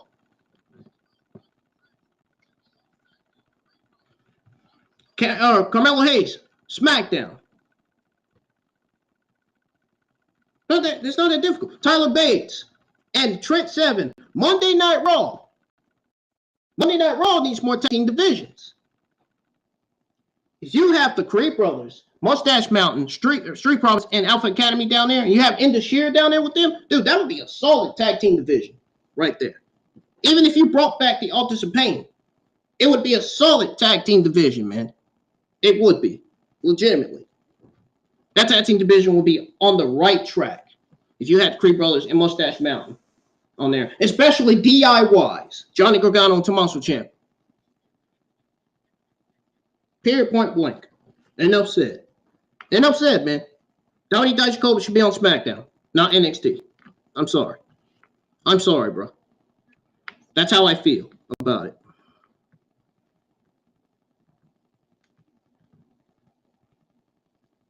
So we got a promo from Scaflins, Joe Gacy, Rip Fuller, and Jogger. These guys are known as James Drake and I don't even know, man. They don't even look recognizable anymore. known as James Drake and Gibson.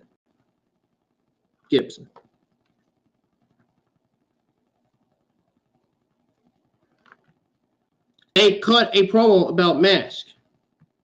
Gacy then talked to the random hooded person that's been hanging out with them. Joe Gacy hyped up the review of the hooded person for this Tuesday. They ended the promo by putting on yellow guy folks-ish mask. Cringe. That's all I can say to that. That's enough for me to say that.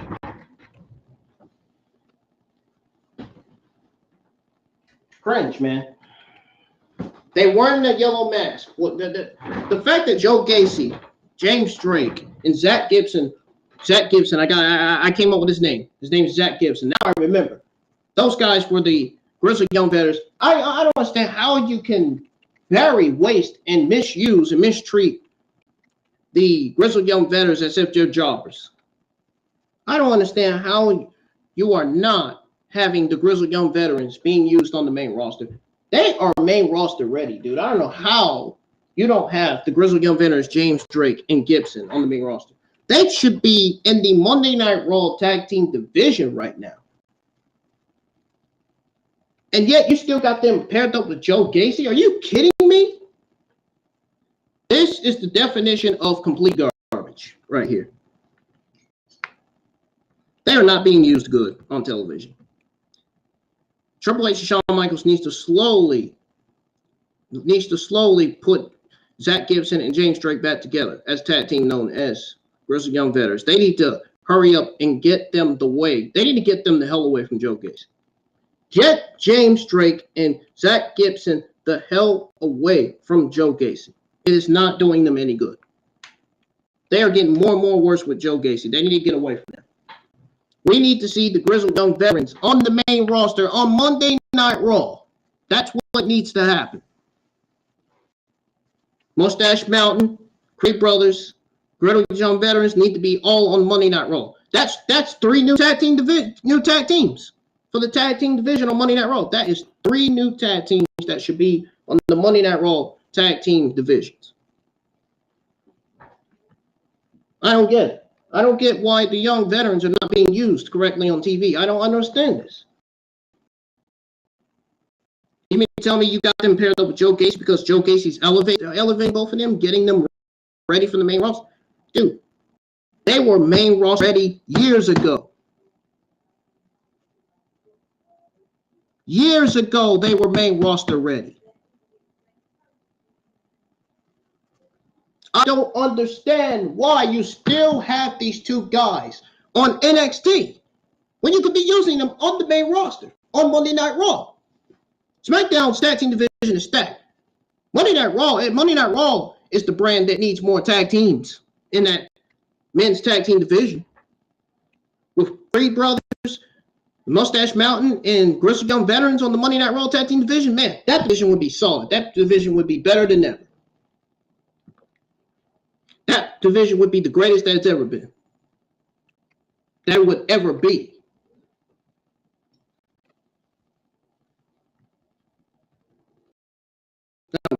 I understand. I don't understand, man. All this young talent they had, only for 200 plus talent to get released by Vince and Bruce because they didn't have any other plans for those 200 plus talent that were released. Half of the reason why they released them was because of budget cuts. Another reason why is because they were overweight. Some of them were. And they were no use. They were no longer no use to Vince and Bruce, which is the saddest, emotionalist part about it. Which was the fucked up, excuse my language. I'm sorry, YouTube. Sometimes I have a history of going too far with my cuss words.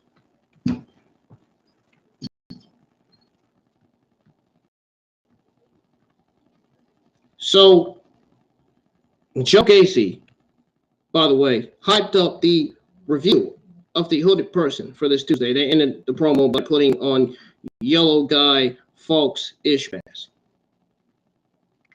Cringe. Again, cringe. That's all I got to say. I'm moving on.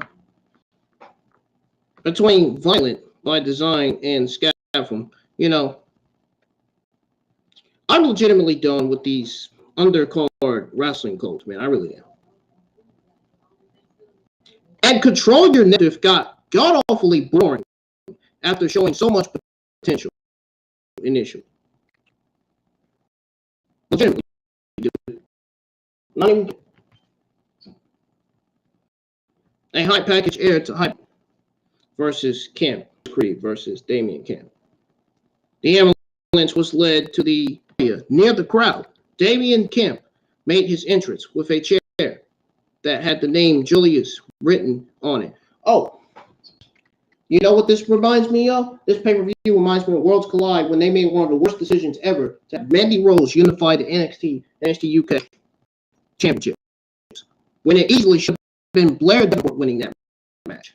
Blair Davenport unifying both titles would have been the best decision, instead of having Mandy Rose unifying titles. Just like that match for Braun Breaker and Tyler Bate. Tyler Bate should have won to win both titles and unify both titles. Then that would have been a good time for Braun Breaker to get called up to the main roster and Miku Satomura to get called up and Mandy Rose to get called back up. That didn't happen. I mentioned this a few months back. Just like that All Out Women's Fatal 4-Way Championship match, Jamie Hayter should have been the one to win the AEW Interim Women's Championship, not Toni Storm. I don't understand why you would have Toni Storm win the AEW Interim Women's Championship. You're barely even doing good with Toni Storm on television. You're barely even doing any good with Toni Storm as AEW Interim Women's Champion on TV. And then you wonder why these geeks online are saying that their AEW Women's division sucks. Then you legitimately wonder why these geeks online are saying that the AEW Women's division is at a worst state that it's ever been.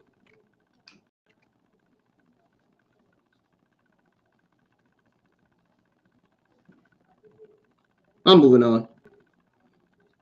So, by the way, what I was saying about this ambulance match, an ambulance was led to the arena near the crowd. Damian Camp made his entrance with a chair that had the name Julius written on it. Julius made his entrance and picked up pumpkins to chuck at Damian. Julius hit Camp with a missile drop kick. The bell was called when both men got to their feet. We got Julius Creed versus Damian Camp in an ambulance match. Another match that didn't really pique my interest as much.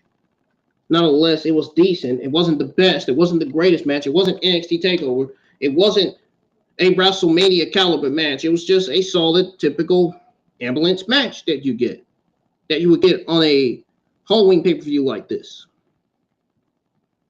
They added stipulation as if Julius lose. They added a stipulation as if Julius was going to lose. Clearly, Julius was going into this match as a winner, and Damian Kemp was going into the match as a loser. Clearly. So Julius Creed is not gone from NXT because Julius Creed won over Damian Kemp. Julius Creed will still be on NXT. I wouldn't be surprised if the Creed brothers get called up to the main roster by the end of this year. I really wouldn't be. I mean, they are former NXT Tag Team Champions. I mean, they are more than ready to get called up. Roger Strong's ready to get called up, too. He's a former Cruiserweight Champion, former North American Champion. I don't know what the fuck they're doing with Roger Strong, man, but they're not doing right with Roger Strong either. It's time for Roger Strong to get called up to the main roster, and he needs to be put on Monday Night Raw, not SmackDown. Monday Night Raw. That's where the Creed brothers need to go. That's where Cameron Grimes needs to be. That's where Indy Hartwell needs to be. SmackDown is where Miku Satomura, Carmelo Hayes, Mandy Rose, and Toxic Attraction needs to be. That's where Braun Breaker needs to be. That is where Bronson Reed needs to be.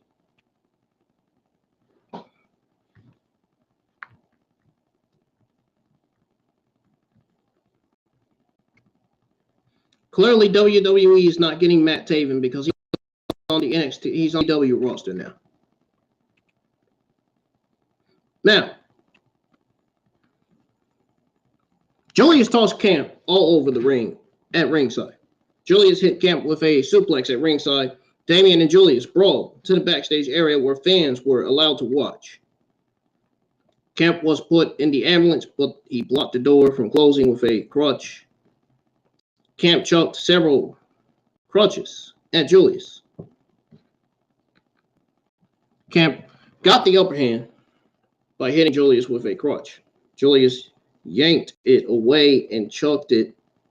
Damien hit Julius with a fire extinguisher. That was a pussy move right there, no offense. Julius got the extinguisher and sprayed it at Kemp. Julius tried to drag Kemp to the ambulance, but Kemp gave Julius a back suplex. Kemp tossed Julius into the announce table in steel steps. Damien chunked a pumpkin at Julius. Damien hit Julius with a running steel step shot. Put it that way. So then Damien carried. The word I'm now is buried, because NXT is constantly buried every week, and it's constantly one of the worst shows every Tuesday nights. Just because Triple H hasn't made a change to NXT yet. Damon Creed, Julius Creed, to the backstage area. Again, they were there. And Julius recovered and tackled Kemp into the storage crate.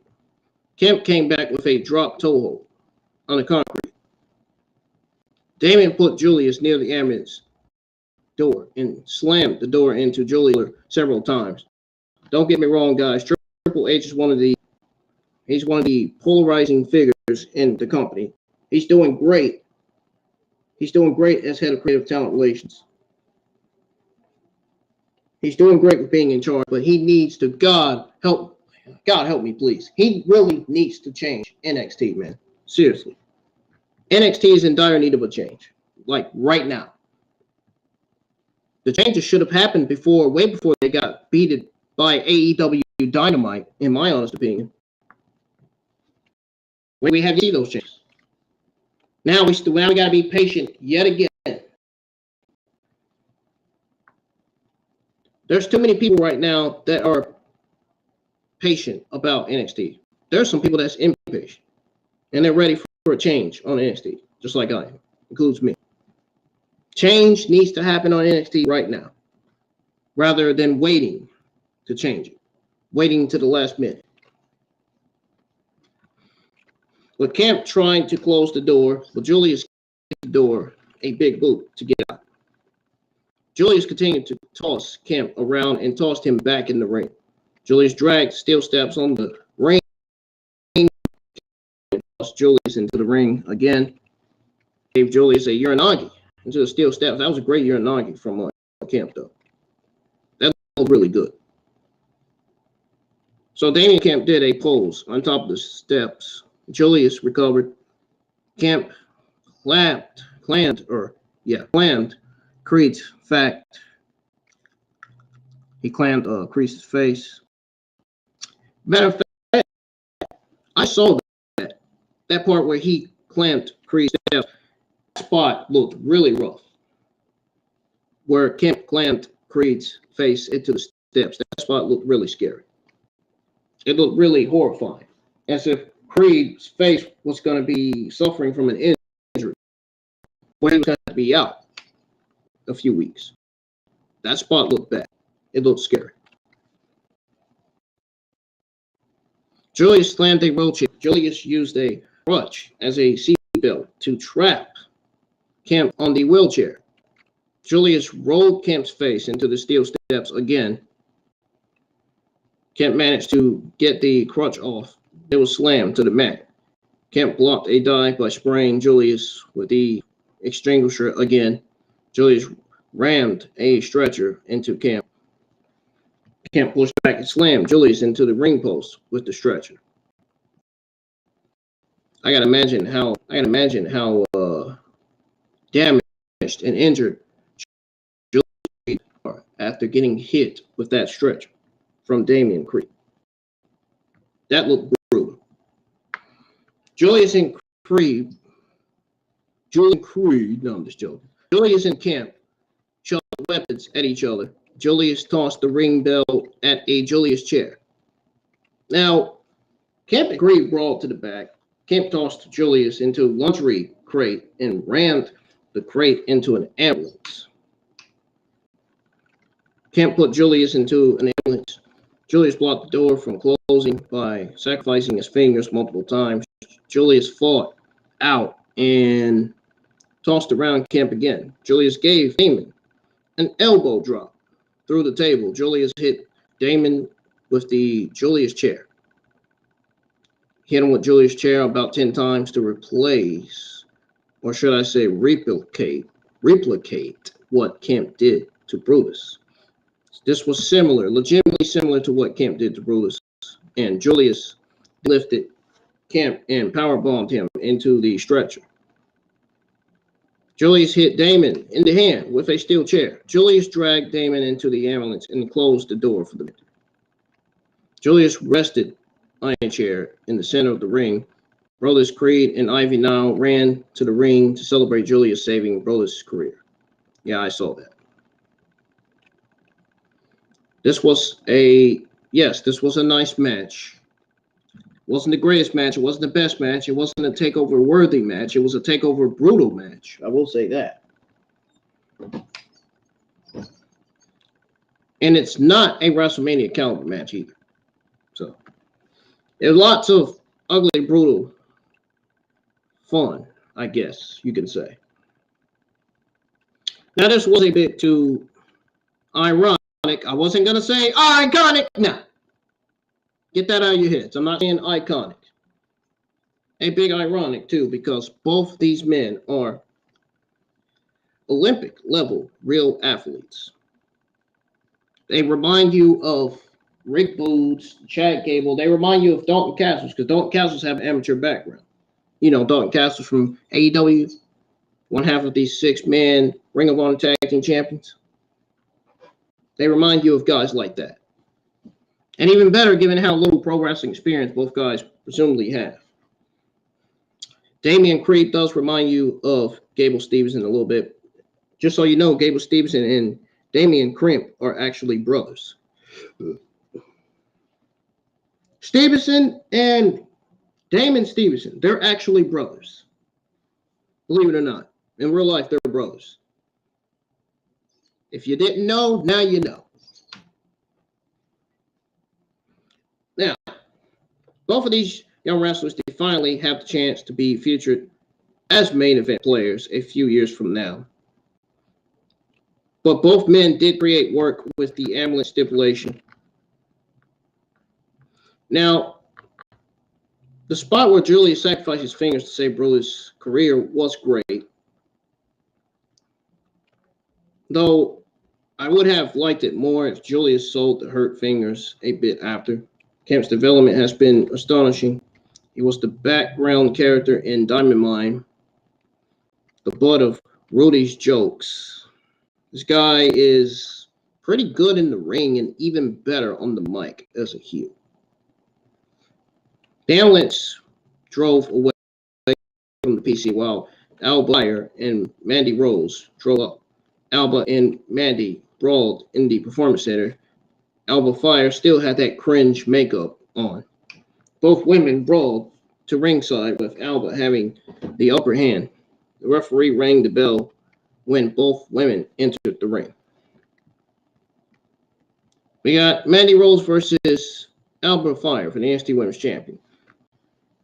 Fyre had the advantage initially, but Rose came back with a drop. Rose gave Fyre a DDT for a 2 count. Rose slammed Fyre into the announce table. Booger talked about how much Rose has grown since he hosted Tough Enough with Rose as a contestant. Whatever, man. Nobody gives a shit about Booger T. Just to throw that out there. Nobody cares about Booger T or his reality podcast. His takes and opinions are awful. Awful, awful, awful. His takes and opinions are worse than Bully Ray's. Rose tackled Fyre in the corner. Rose hit Fyre with a nice fall-away slam. So Rose worked on Fyre with methodical offense. Fyre came back with a lariat. Rose hit Fyre with a spine buster. Then Fyre escaped a double underhook and hit Rose with a powerbomb for a 2 count. Fyre hit Rose with a swanton bomb. That must have been a what you call that? What do you call that? That must have been an homage to Jeff Hardy. Maybe Kaylee Ray saw something about Jeff Hardy's new court date, and maybe she thought about Jeff Hardy by hitting that swanton bomb. Maybe I think that was an homage to Jeff Hardy. I'm not sure. It might have been. Might have been. Given that Kaylee Ray does have that Jeff Hardy vibe a little bit, not much. She does have a little Jeff Hardy in her when it comes to those top rope moves. Alba Fyre does. Now, Rose hit Fyre with a spine buster. Fyre escaped a double underhook, hit Rose with a power bomb for a 2 count. Fyre hit Rose with a swanton bomb. Dawn and Jane showed up and pulled the referee away. Fyre super kicked Jane to cause her to land on the referee. It was a referee bump. Now, Fyre dodged Rose's knee and hit Rose with a glory bomb. Then the referee didn't count the visual pinfall due to the ref bump. That was a terrible bump, a referee bump. That was awful. Jane gave Fyre a cheap shot. Once she gave her a cheap shot, Rose hit Fyre with kiss from a Rose for the victory. That was it. This match disappointing. The finish was disappointing as well. The match was very, very, very lazy. The finish was straight out of the Jeff Jarrett era of TNA with that lazy creative booking. Now, I was liking the match at first, but then it started getting all cringe and all unhinged and shit, and it wasn't good. Mandy Rose in particular is actually pretty good in the ring. Sometimes, not all the time. Now, she did during her stretch on offense. Now, she is easily almost sort of like a modern day Trish Stratus in terms of her in-ring development. But I wouldn't mind if they run this match back because the match did nothing for either women, to be honest.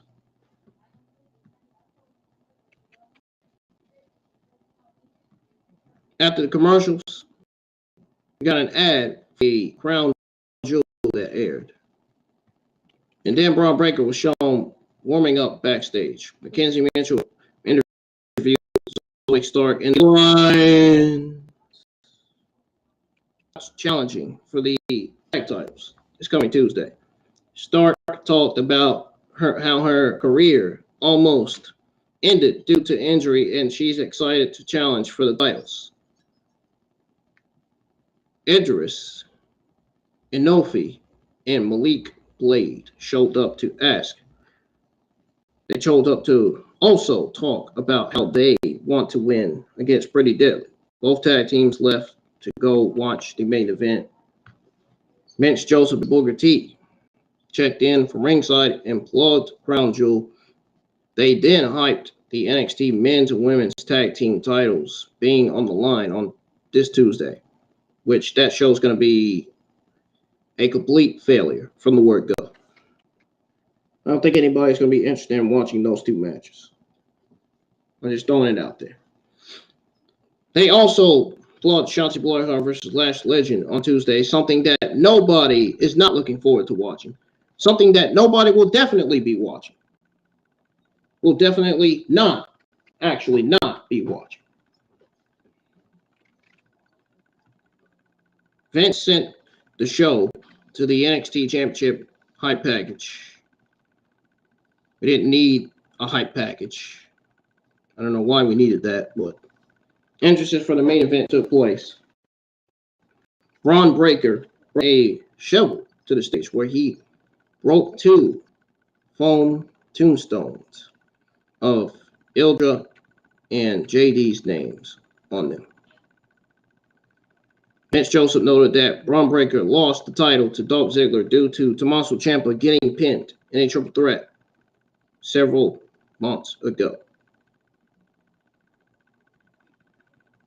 Now, Joseph also noted that Booker T beat Bron's uncle Scott Steiner at Halloween Havoc 2000. Alicia Taylor handled the formal in the ring championship introductions.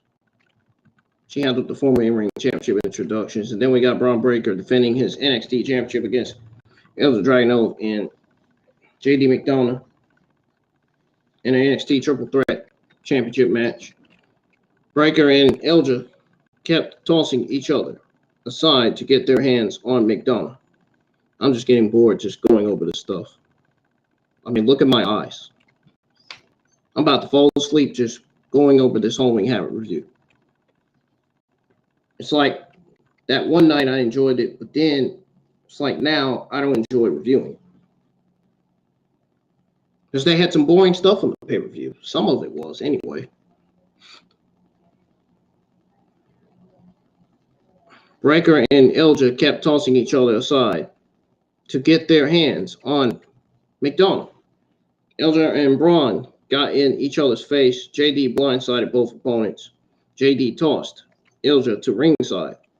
JD hit Bron with a snap suplex for a 2 count.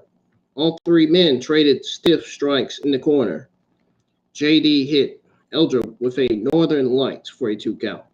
Ilja and JD traded stiff chops. JD got Ilja to the mat with a few kicks. Ilja hit JD with clenched knees. JD came back with a Uranagi and standing moonsault for a 2 count. JD hit Ilja with a slingshot senton. Bron Breakker hit both opponents with a lariat to prevent JD from hitting Ilja with the Devlin side. Breakker manhandled both opponents with suplexes. Breakker blocked Ilja's deadlift German suplex, not JD McDonough blocking Kevin Owens on Twitter. Or not Kevin Owens blocking JD McDonough on Twitter, but Breakker blocking Ilja's deadlift German suplex. Kevin Owens did block JD McDonough on Twitter, but it's not clear why. Breakker hit Ilja with a back suplex.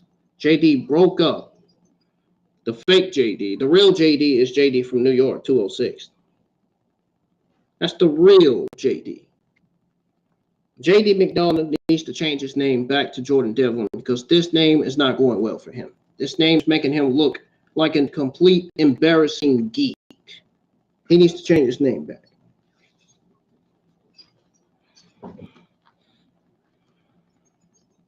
Change his name back to Jordan Devlin.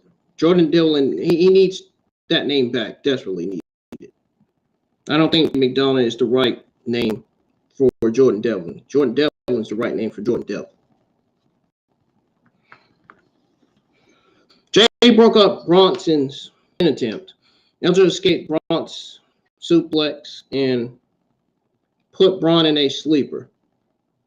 Ilja terrorized Breakker with forearm strikes to the neck. JD showed up and gave Ilja a right hand. Ilja reverted the right. He reversed the right hand into a judo roll. Now, Ilja gave JD rapid elbows with the referee making sure to see if there's a TKO.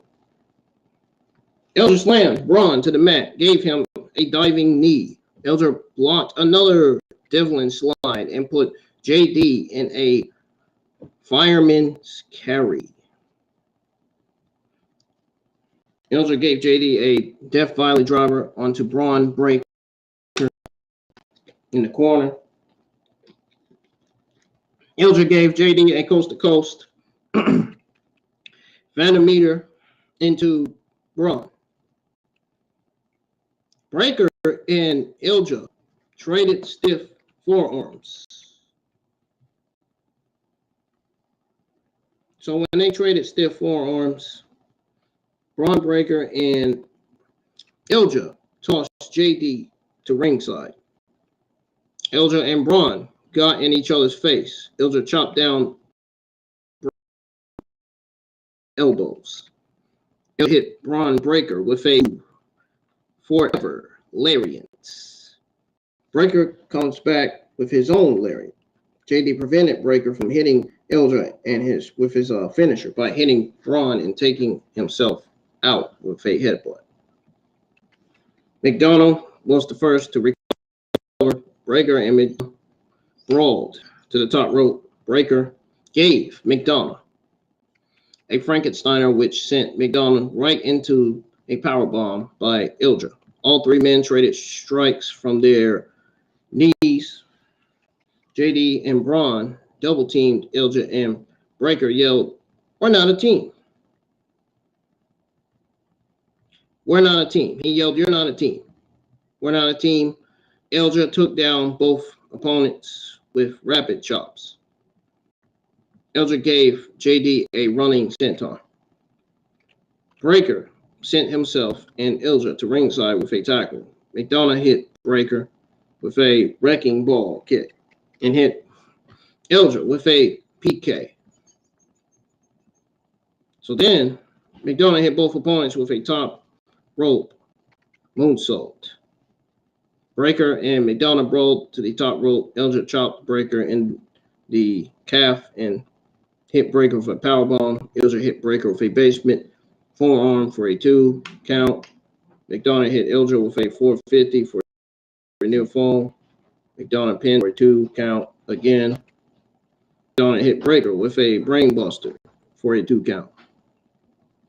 JD worked on Ilja with short arm kicks. Ilja's dead weight blocked a Devlin side attempt. Ilja recovered and hit McDonald with chained German suplexes. Breaker showed up and gave JD a German suplex at the same time. Breaker hit Ilja with a Steiner Bulldog. Breaker hit Ilja with his military press finisher. JD tossed Breaker to ringside and tried to steal the pin, but Ilja kicked out. The match hit the 20-minute break. They hit the 20-minute mark, not break. I didn't say break. Oh, I was thinking saying that. Breaker and JD ring. Breaker tossed JD to ringside. Ilja blocked Bronson's spear with a leading knee. Ilja hit Breaker with a diving senton. Ilja hit Breaker with Torpedo Moscow. Ilja got the visual pinfall, but JD got his hand under the refs to prevent the 3 count.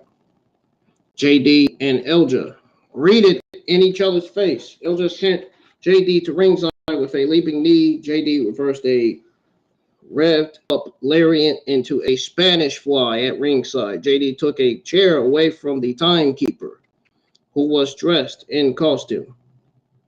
Ilja avoided a chair to the knee. Ilja jumped off the steps to nail JD with a Torpedo Moscow. Ilja sold head pain after the torpedo.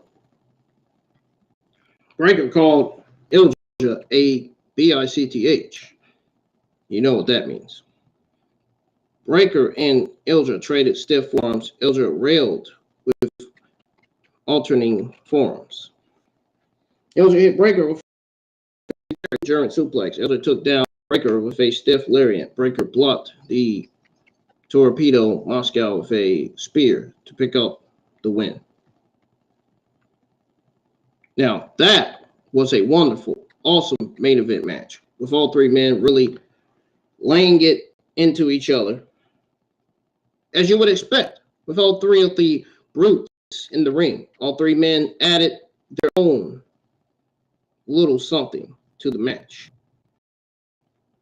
I mean, let's be the only brutes are Sheamus, Pete Dunne, and Ridge Holland. I mean, if they're talking about brawling brutes, which they're not. All three men added their own little something to the match, and it all meshed together really well. JD McDonald was the cog that kept everything flowing here, and he had one of his best matches in WWE yet. Ilja and Breaker were splendid in their own way as well, with all of their stiffness and creative spots. Everything from those forearm exchanges and the Frank Steiner into a powerbomb were well executed. Braun Breaker's plot armor is reaching. John Cena wins. Level of stupid, but the three men here did a decent enough job to elevate the plot armor and cause the viewer to suspend their disbelief. Alja took the pin here, which surprised half of us, not all, especially since JD's character allows him to eat losses and not lose a bit. I don't think he lost that match, but he did have the visual pinfall over break, I guess. And it was JD McDonald that caused him the match by getting a hand under the three. Now, I don't think I'm looking forward to a singles match with this configuration because all three men did such a great job that we all, I'm sure, want to see them in the ring together again. The match also stood out in a good way because it was one of the few non-gimmick matches on the show. Overall, I thought Halloween Havoc was a good pay-per-view, but it doesn't feel nowhere like the black and gold brand. I will say that. The gimmick matches stood out in their own unique ways, and the show was booked with two amazing work rate showcases. Now, the only thing that really stood out like a sore thumb as bad was the women's title match, which felt very, very overbooked and cut for time.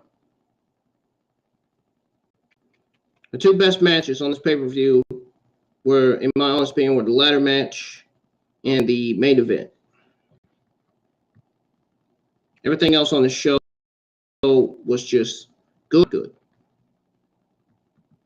Now, that's going to do it for your WWE NXT Halloween Havoc 2022 review, guys.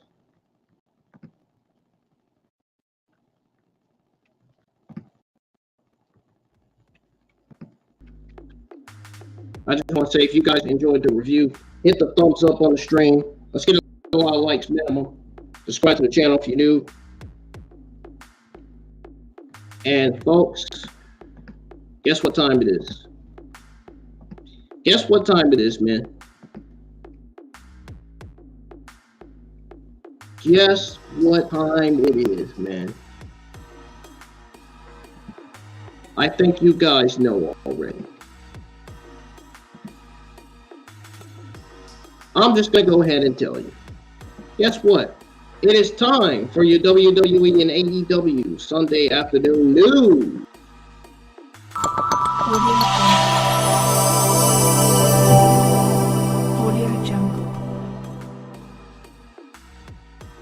Now, first things first, we are going to go ahead and start with the news on Sasha Banks.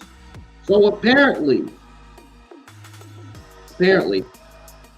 Sasha Banks actually trained at Lucha Libre Barcelona. She trained at Lucha Libre Barcelona. It says here that Sasha Banks and Naomi have been the subject of a lot of discussion for months now. Sasha Banks is currently in Barcelona.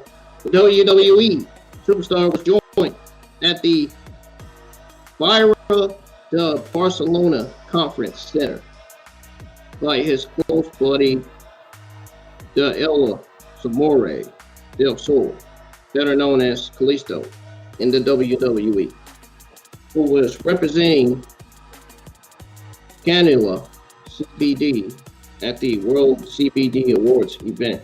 Banks and Kalisto are utilizing their time in Barcelona to engage in other wrestling-related activities. Samurai del Sol competed at yesterday's Lucha Libre Barcelona event. In addition, he will be present actually at Catalan Promotions campus tomorrow to provide an additional lecture in addition to the one that was offered today at the Resist Pro Wrestling facility. Sasha Banks was present at recent LLB and RCW shows. I don't know what those shows are. To observe the behind-the-scenes activities. The wrestler, however, didn't just sit and think today. In fact, she took part in a Lucha Libre Barcelona workout, as evidenced by the promotion's sequent tweet. We finally get to see the wrestler in a ring after her contentious split from WWE and subsequently banned. Sasha Banks and Naomi. The WWE Women's Tag Team Champions made the decision to leave the location where the Monday Night Raw was set to air, because they were unhappy with the way they had been treated.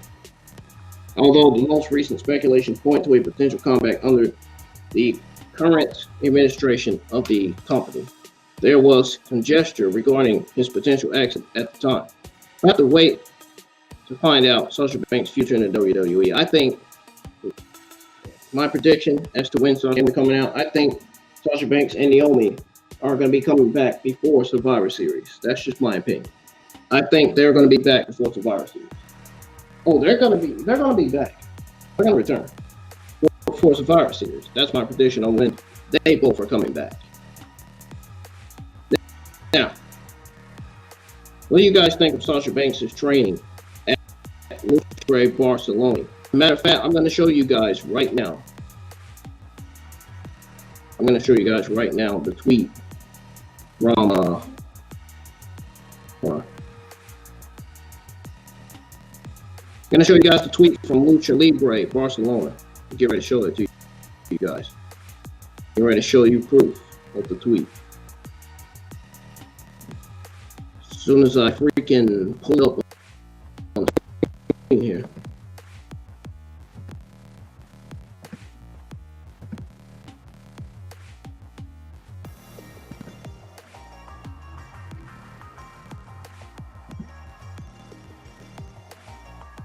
All right, ladies and gentlemen, there is your proof.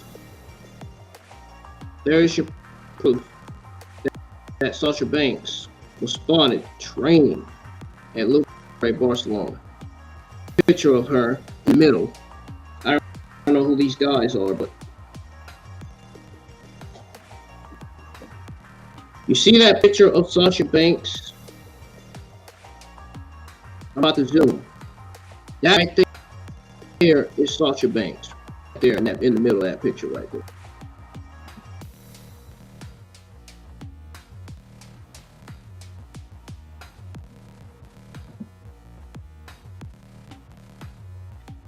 That right there is Sasha Banks. In the middle. You see her? See where my mouse is pointing at? It's her right here in the middle. That's her in her Lucha Libre training gear. Right there. That's Sasha Banks, and there's your proof up to tweet by Lucha Libre. Alright, I'm gonna show you the Twitter name real quick. Let me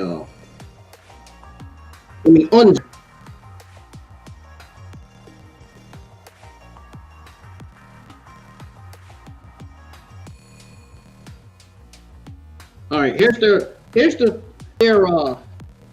Twitter name right here. This is their Twitter name.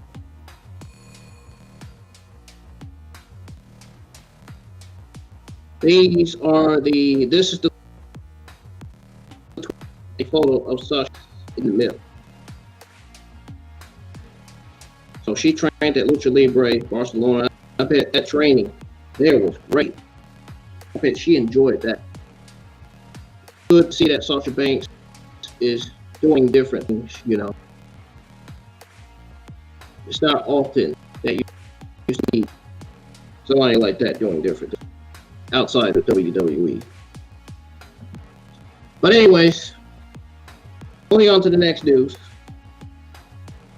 So the next news is on Rey Mysterio. So Rey Mysterio is seemingly ready to give Gunther a fight for the Intercontinental Championship. I don't know if that was a good idea for Rey Mysterio to say that, given that his match is against Gunther 2 weeks away.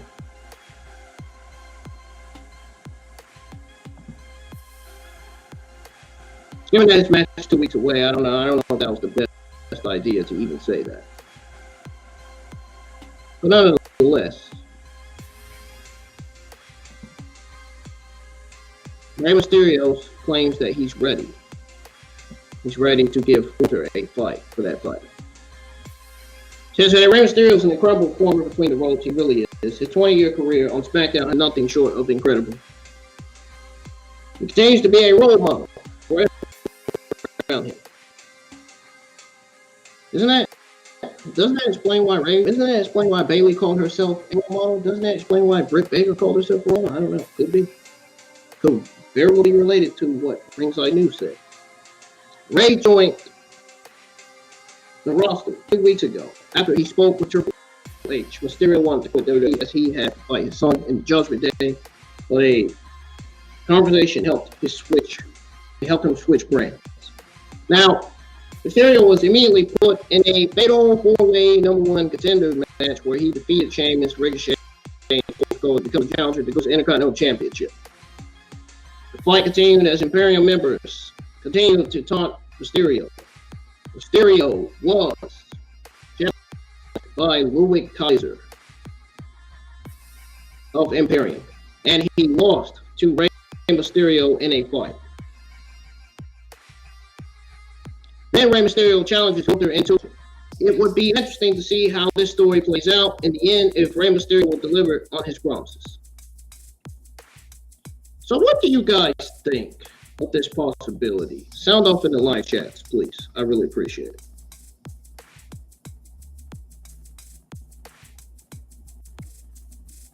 Now, I do have some news on what happened before NXT Halloween Havoc. We're going to go over that. So, WWE held their Halloween Havoc event last night. Action wasn't limited to the premium live event. The fans in attendance had special treat before the show even kicked off last night. According to those in attendance, there were 2 dark matches before the NXT Halloween Havoc event. It appears that they pushed Kana, James, and Exam for the live fans as they won those matches. Says here, and I quote, Kana James defeated Valentina Flores and Exam defeated Javar Burnell. That quote. Those matches weren't filmed for TV, but they served to warm up the crowd before the big show. So, I will keep checking back with my sources for more news and information and updates as soon as I get them, guys. Now, there's news on the NXT brand. So apparently, WWE is set to introduce more NXT brands in 2023. Why? I don't know.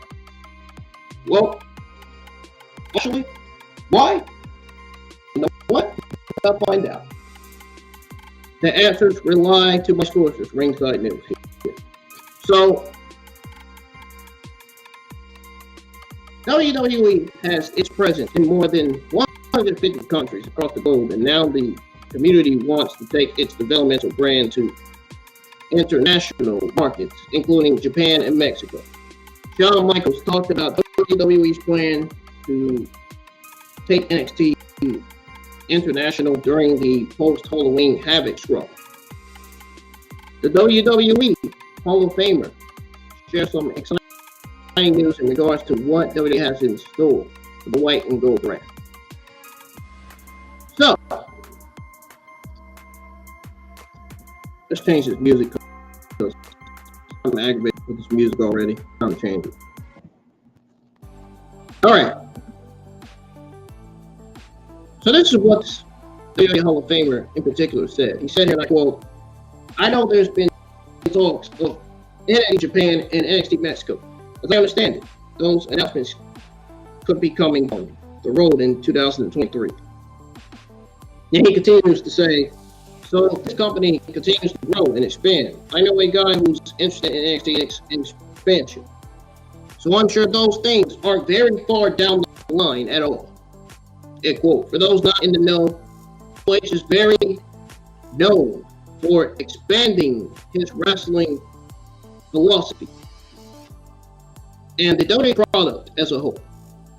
Now, Triple H and Shawn Michaels are already working to put NXT Europe on the map. So they are legitimately working to put Europe on the map, NXT Europe. So I guess we'll have to see and wait until 2023 to find out. Now, this is according to Ringside News, not according to me, all right? So don't blame me for giving out important news that you guys need to know. We already know what's booked for NXT this week. I don't need to go over the news on that. The show's going to be absolutely terrible in every sense of the word. It really is. Now, there is some news. There's some news on Shawn Michaels. There's also some news on CARMELO Hayes. We're going to go over the news on Shawn Michaels first, and then the news on T-Bar. Now, apparently, Shawn Michaels, he actually claims that everyone was healthy after NXT Halloween Havoc. That's what he claims. So the third annual Halloween Havoc Premium Live event is finally in the books. The show emanated from the Performance Center in Orlando, Florida, and featured multiple gimmick matches, and which we've already went over the NXT Halloween Havoc review, and I've got to repeat myself and explain what happened on the shows because I already did. The review's over. I've already done the review. So if you haven't got a chance to listen to the review yet, you might as well rewind the stream back to the beginning. NXT head booker Shawn Michaels revealed during the post-Halloween Havoc press conference that the talent that worked the show were doing great health-wise last night. So this is what he said here last night, and I quote, "We have a lot of young talent. We had them in a very ambitious show. I think it really went well. Everyone is healthy. The best I can tell. The medical team will get back to me. There are a couple of people they are elevating, but that's pretty good." WWE didn't report any injuries after the pay-per-view event, which is a good thing. Halloween Havoc did contain several dangerous spots, including Oriol Mensah brushing his head with the apron during the ladder match. What is y'all's take on this story? Let me know. Now we are moving on to the news on Dominik Dijakovic. I did not like this news on Dominik Dijakovic at all. Dominik Dijakovic. They can use Dominik Dijakovic better than that. I don't know why you would send him back to NXT. I don't think that makes any sense at all. They need to change T-Bar's name back to Dominik Dijakovic. They really do. He should be used on SmackDown, not NXT. And this relates to him teasing his character change. Well, to WWE teasing his character change. So, apparently WWE indeed does teases character change for T-Bar during NXT Halloween Havoc. Triple H came to power and restored the gimmicks of many main roster superstars, including Matt Riddle and Austin Theory. Now another Raw star is set for a gimmick change, and that tease was made during NXT Halloween Havoc. WWE aired a magnet during NXT Halloween Havoc last night. The video package showed a person throwing what appears to be T-Bar's retribution mask in the fire and watching it burn. We already went over that. We know that. I talked about that. I gave you guys my thoughts on that already. Why do I even need to bother giving you guys my thoughts on it again? Shawn Michaels talked about the T-Bar reference during the post-Halloween Havoc media conference as well. Heartbreak Kid compared the potential return of T-Bar to NXT to a new toy. Yeah, that fun toy that Vince and Bruce destroyed when they were in charge. When they were still in charge in WWE. With Triple H in charge, T-Bar could end up getting his former gimmick back sooner than later. And he needs to get it back on Monday Night Raw and not NXT. Pretty much. That's all I got to say. So there's some news on Carmelo Hayes. Apparently, I was right about yesterday. I was absolutely right about yesterday when I said Carmelo Hayes is going to lose that NXT North American Vacant Championship ladder match. I wasn't lying. If you go to my NXT Halloween Havoc watch along and go to the part where I mentioned about the ladder match, you'll hear me say that Carmelo Hayes is going to lose the match. And he did, and I was right. I was right. I knew Carmelo Hayes was going to lose. I said this. I pitched it and said it yesterday on my Halloween Havoc watch along. I said he was going to lose. And I said he's going to get called up to the main roster. And he is to be indeed Hit Row's mystery partner against Santos Escobar and LAGADO FANTASMA. There's rumors and news on Janela being Hit Row's mystery partner. There's no freaking way that's going to happen. You're kidding me? Joey Janela doesn't even fit in the Hit Row faction. The only person that fits in that faction as leader is Carmelo Hayes. Carmelo Hayes will no doubtly be Hit Row's mystery partner against Santos Escobar and Joaquin Wilde and Rayo Mendoza. Carmelo Hayes versus Santos Escobar, take my money, man. Take my money, dude. That match should be booked for Crown Jewel. I really do think that match should be booked for Crown Jewel, dude. If Carmelo Hayes ends up being the mystery partner for Hit Row, which I think he will. And then once their mystery partner Carmelo Hayes appears on SmackDown, guess what? I'm gonna be like IWN right again a second time. Carmelo Hayes' NXT journey may have come to an end after Halloween Havoc. Oh, you know it. You know it's come to an end. He's getting called up in the main roster. He's going to SmackDown. And he's going to be Hit Row's mystery partner. I've said it so many times now.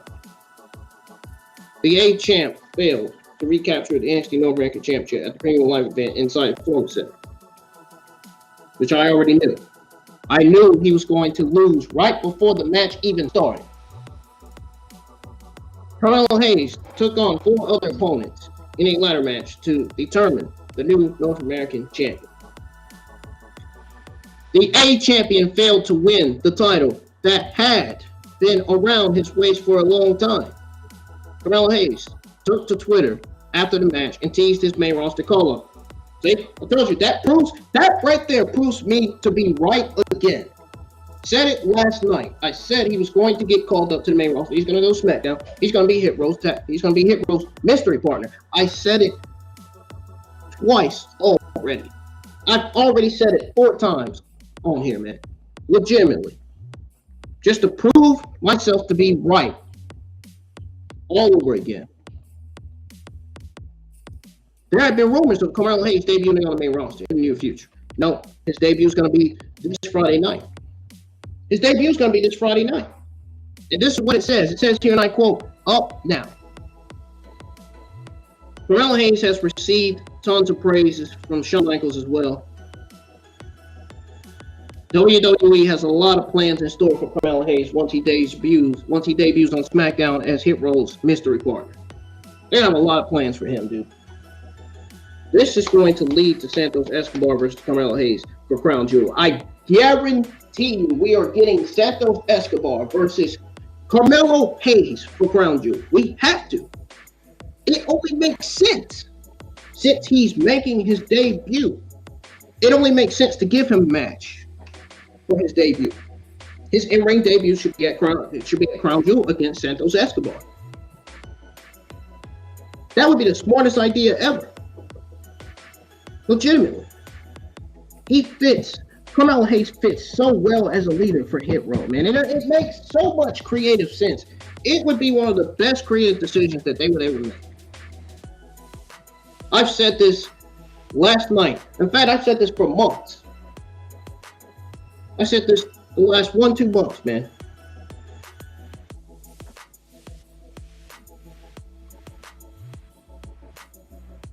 What's y'all's take on this story? Let me know. The next news we have is on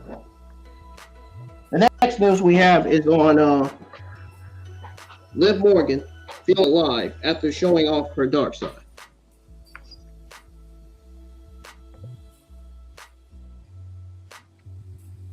Liv Morgan won the Money in the Bank match and then cashed it in on Ronda Rousey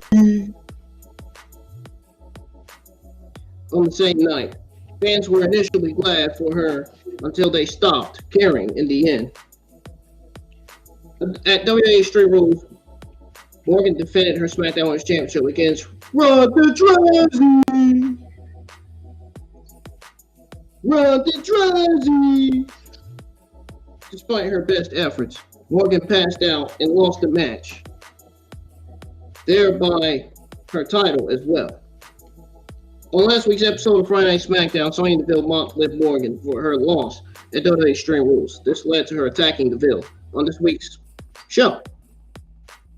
Should I say, well, yeah, this week's show. Okay. I don't know, man. It said this week's show. I mean, that's what it says on here.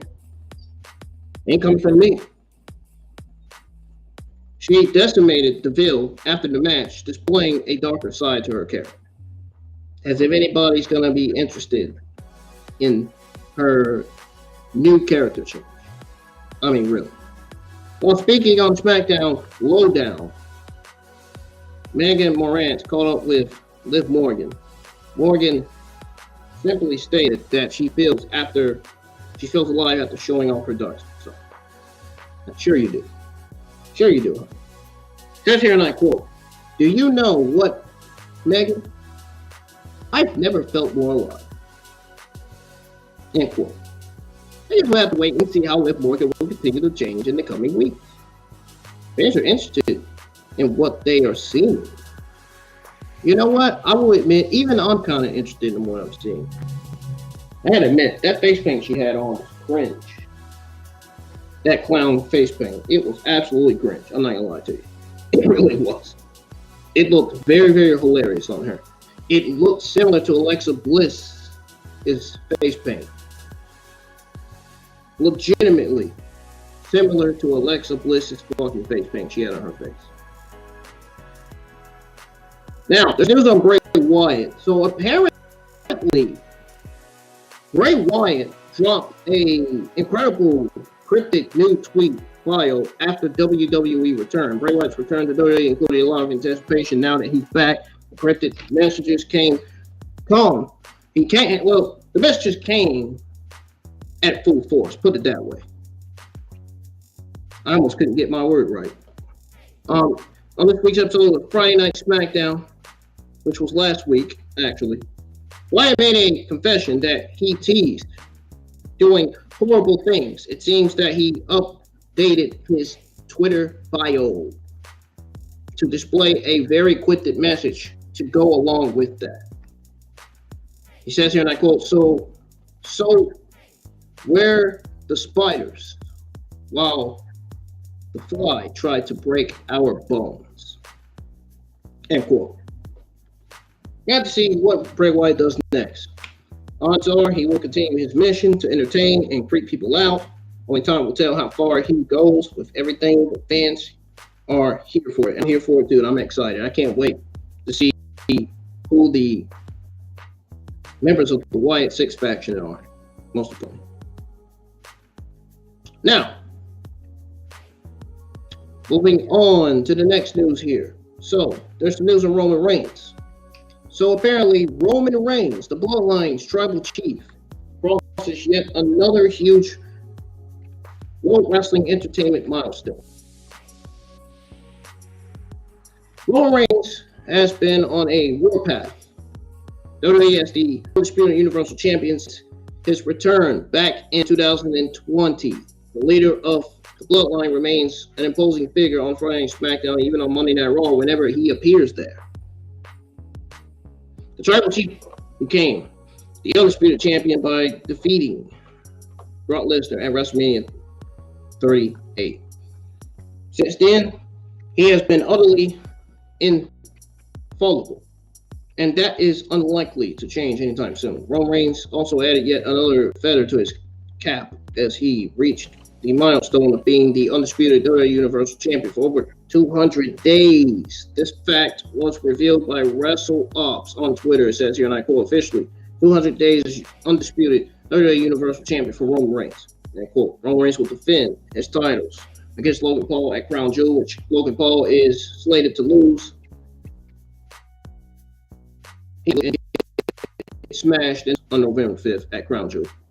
Logan Paul has no chance against Roman Reigns. I'm sorry. Just throwing it out there. Just being honest. An honest person. An honest wrestling fan. An honest YouTube content creator.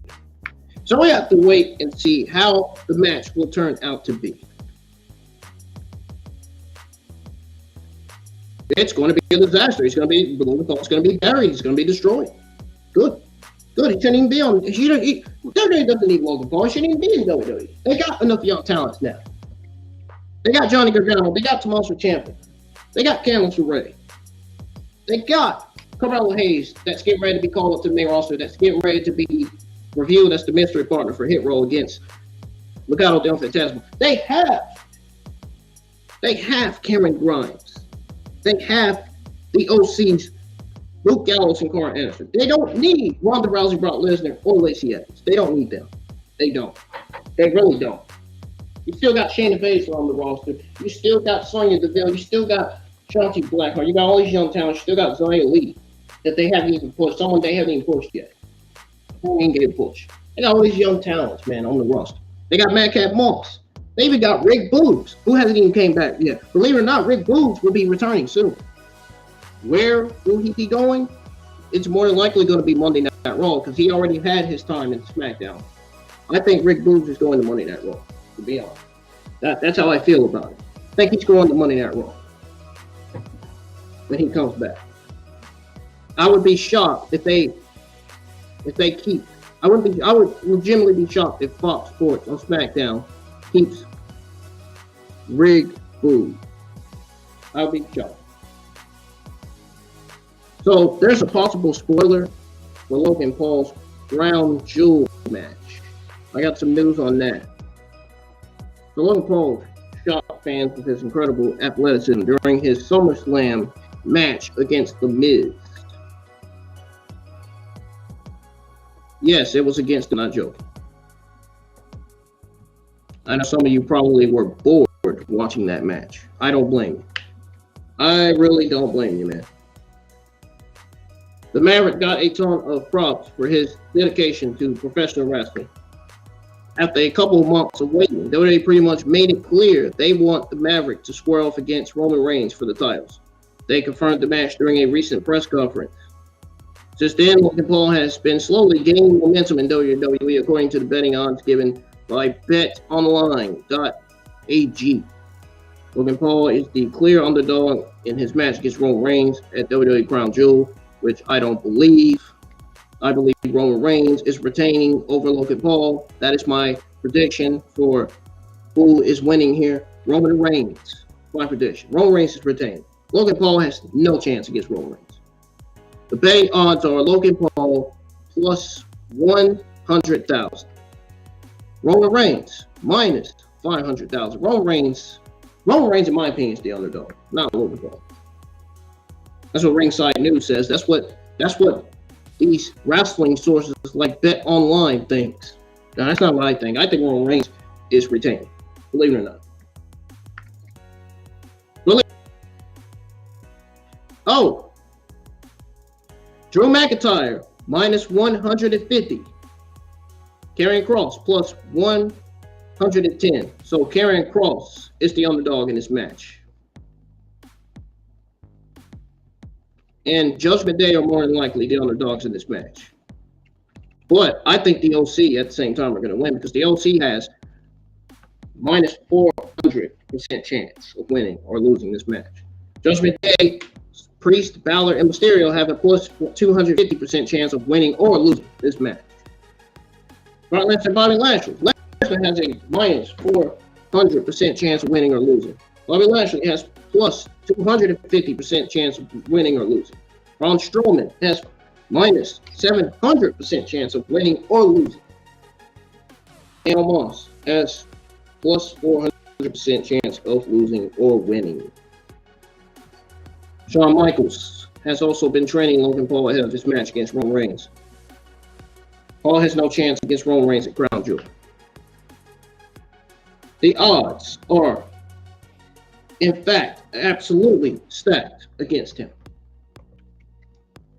Even with his brother there, he's still going to lose. Still going to lose to Roman Reigns. Roman Reigns is one of my favorites. I would not be shocked if Roman Reigns retains, which he is. That's what I'm saying. Now, that's going to do it for your WWE Sunday afternoon news. Now we're going to go over your AEW Sunday afternoon news here. We got a little bit of it. We got some news on AEW Dynamite. So apparently AEW adds Jon Moxley world title defense to Dynamite this week. We are going to go over that. Oh, I gotta go ahead and get started on that Dynamite thumbnail and background, and I gotta get started on SmackDown thumbnail and background too, as well as Crown Jewel. I gotta do a thumbnail and background for my Crown Jewel watch-alongs and all that stuff. What's scheduled on the channel is what I'm gonna be streaming on the channel. Just so you know, just give you a heads up. Now, what's scheduled on the channel is what I'm going to be live for on the channel as well. So it says here that Jon Moxley has become a dominant and fighting champion. Ever since winning the title, he hasn't been afraid of defending the title against all comers. Last week, Jon Moxley successfully defended his world title against Hangman Page. Now it looks like Jon Moxley will defend his title next week on AEW Dynamite, which happens to be this week. So, again this time, he will face Penta, El Zero, Miedo. This match has added to an already stacked card that will also feature a NXT Tag Team Championship match. It will be interesting to see if Jon Moxley will be able to retain his AEW World Championship against Penta, El Zero, Miedo. My opinion, my prediction, honestly, I doubt it. He has a 100% chance of retaining that title. There's no way Miedo is fucking winning that AEW World Championship. Come on. That's probably the geeks online thinking that El Zero is going to win over Jon Moxley. No way. He is not winning that championship. No, I'm sorry. I'm sorry, man. Just not going to happen. So the lineup for Dynamite this week, Jon Moxley defending his championship against Penta. It's going to lead to Moxley retaining, of course. We got FTRs, Dash Harwood and Cash Wheeler versus Swerve and Our Glory. Swerve Strickland, Keith Lee. We got Riho versus Jamie Hayter, and then Jericho Appreciation Societies versus Jericho and Daniel Garcia versus Blackpool Combat Club. Claudio Casanova and Wheeler Yuta. That is going to be a great episode. And then we have Brian Danielson versus Sammy Guevara. It's going to be an awesome episode. I will be live for your Dynamite watch along, and I will be live for your Dynamite review as well. So, what matches are you guys most looking forward to this week's AEW Dynamite? Let me know in the live chats. And if you have any questions regarding my AEW Dynamite watch alongs and reviews, let me know as well. You can let me know in the comments below when the stream ends. Now, there is some news on Tony Khan. So apparently he was somewhat blasted for not sending Sammy Guevara home after Andrade El Idolo brawl, which he should have did. I don't know why he didn't do it. That was one of the worst decisions Tony Khan's ever made by keeping Sammy Guevara. If you know Sammy Guevara is starting backstage commotion, you need to send him home or fire him. You kidding me? Now Dano's blasted for being an unsafe worker in AEW. I don't know why. I don't know why you would blast somebody like as talented as Athena is. I don't know why you would blast somebody like that. I mean, come on. I understand why Tony Khan's being blasted. Sometimes he does his job right. Sometimes he doesn't do his job right. As president of AEW. Now it says here that Andrade El Idolo made his debut in AEW last year. After a disappointing run in WWE, fans were simply happy to see the Mexican star in AEW and hoped for many great things for El Idolo. Things changed in recent memory. Things have not been going well for AEW for the past couple of months. Andrade El Idolo was also involved in a backstage altercation with Sammy Guevara, which Sammy Guevara should have got suspended without pay for that backstage brawl, or he should have just got simply let go. Should have just got fired. Or Tony Khan should have did something like this. Send him home. And it turns out he actually was sent home before AEW Dynamite. Now, Idolo was pulled from the show. Sammy Guevara was left on the card. So, in other words, this is saying that Andrade El Idolo was sent home and not Sammy Guevara. Sammy Guevara should have been sent home instead of Andrade. So Sammy Guevara was left on the card. Many believe that the Mexican star initially tried to get fired by Tony Khan. Speaking on SmackDown, Dutch Mantel blasted Tony Khan for not sending Sammy home after the brawl. I don't blame Mantel for blasting Tony Khan for not sending Sammy home. You should have had the chance to send him home. Why would you have to keep him on the card?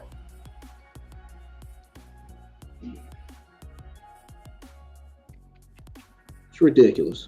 It says here, and I quote, if I was Tony Khan, I'd send both of them home. I agree with that too. I'd send both of them home too, man. He goes on to say, I don't care who spouted what, because they were told not to do it. But I heard Sammy throw the first punch. That's what I heard. Regardless of who threw it, they were taught to. We won't do nothing. And I keep hearing is that Andrade wants to get fired. End quote. Andrade El Idolo even made his way to AEW Dynamite to fight with Sammy Guevara, as it was previously reported by Ringside News. Andrade is trying to get fired from AEW, and it remains to be seen whether he will stay in AEW or not. If he does, he does. If he doesn't, he doesn't. That's what it is, man. But you got to keep Andrade away from Sammy Guevara if you want Sammy Guevara to continue to work for AEW and to be a professional wrestler in AEW, which he already is. But you guys know what I mean. Tony Khan was even ripped for ongoing backstage chaos.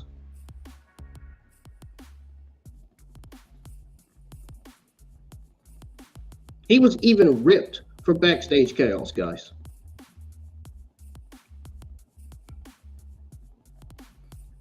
Dutch Mantel actually stated that AEW has trouble backstage, and they are indiscept-minded and ripped Tony Khan for the same. I can't even pronounce that word, man. So this is what this is the other things that Mantel had to say about this backstage altercation between Andrade and Sammy Guevara. He said, and I quote, they have been saying for a long time that AEW has trouble backstage. And even some of them come out and say, no, no, no. I can see them trying to cover it up. But they do have trouble backstage. Now, what does that tell you about their dissect line? They don't have any at all. No dissect line whatsoever. He goes on to say, now, they got rid of Eddie. They suspended him. But at least he got some punishment out of it. But did they suspend him without pay or with pay? Surely they suspended him without pay, because I mean, if you slap somebody and they're gonna send you home and pay you too, that's a good gig. Slap somebody every week. End quote. I have to wait and see whether Tony Khan will eventually get better at handling various situations such as this and help at the end. At the end of the day, I do think Tony Khan's going to get better with doing this. I really do. He needs creative. He needs AEW creative writers. He needs executive directors in AEW. That's what he needs. He doesn't need to be doing all this by himself. Doing all this producing and writing and stuff. Guys, the last news of the day that I have is on Thunder Rosa. So, there was a controversy spark over Thunder Rosa's friends no longer getting work with AEW.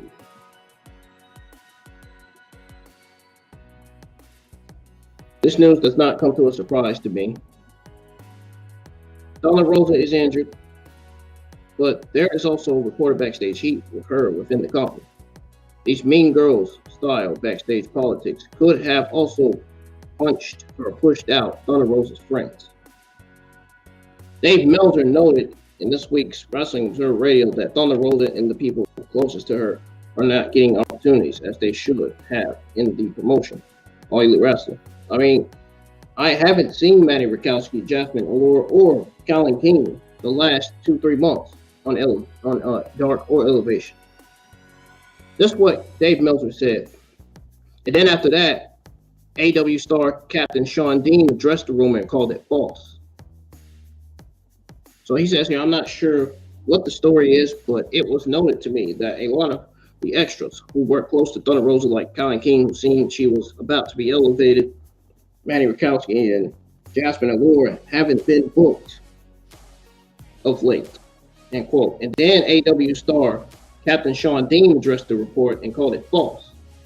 It must be understood that not all information that comes out in public is accurate and must be accepted accordingly. This is what Sean Dean said, and I quote, "It's the kind of careless reporting like this causing unnecessary issues and problems for no reason. You have no info, yet still report this dumb BS. All those talented women are in good stead. So whoever brought that to your attention is a liar or a fraud. So he put hashtag salute." End quote. There are people sharing various versions of the same story, and so everything can have different opinions. While Dave Meltzer's claim was called out by AEW star Sean Dean, it's clear things could be completely different. What do you guys think of this situation? Let me know. The dirt sheets do have a history of giving out false information sometimes. I mean, I will be honest with that. They also have a history of giving out right information. So this could have been false news. Who knows? But anyhow, guys, that's going to do it for your AEW Sunday afternoon news. I'm getting the heck out of here, man. If you guys enjoyed the NXT Halloween Havoc review, enjoyed hearing your AEW Sunday afternoon news, hit that thumbs up. Don't forget, once again, subscribe if you're new. We got more brand new content coming to the channel this week. It's the new week. And new week means new YouTube content. So, my Monday Night Raw review will be live this Tuesday afternoon. It's going to be quick. It's not going to be all slow. Not like last time, anyway.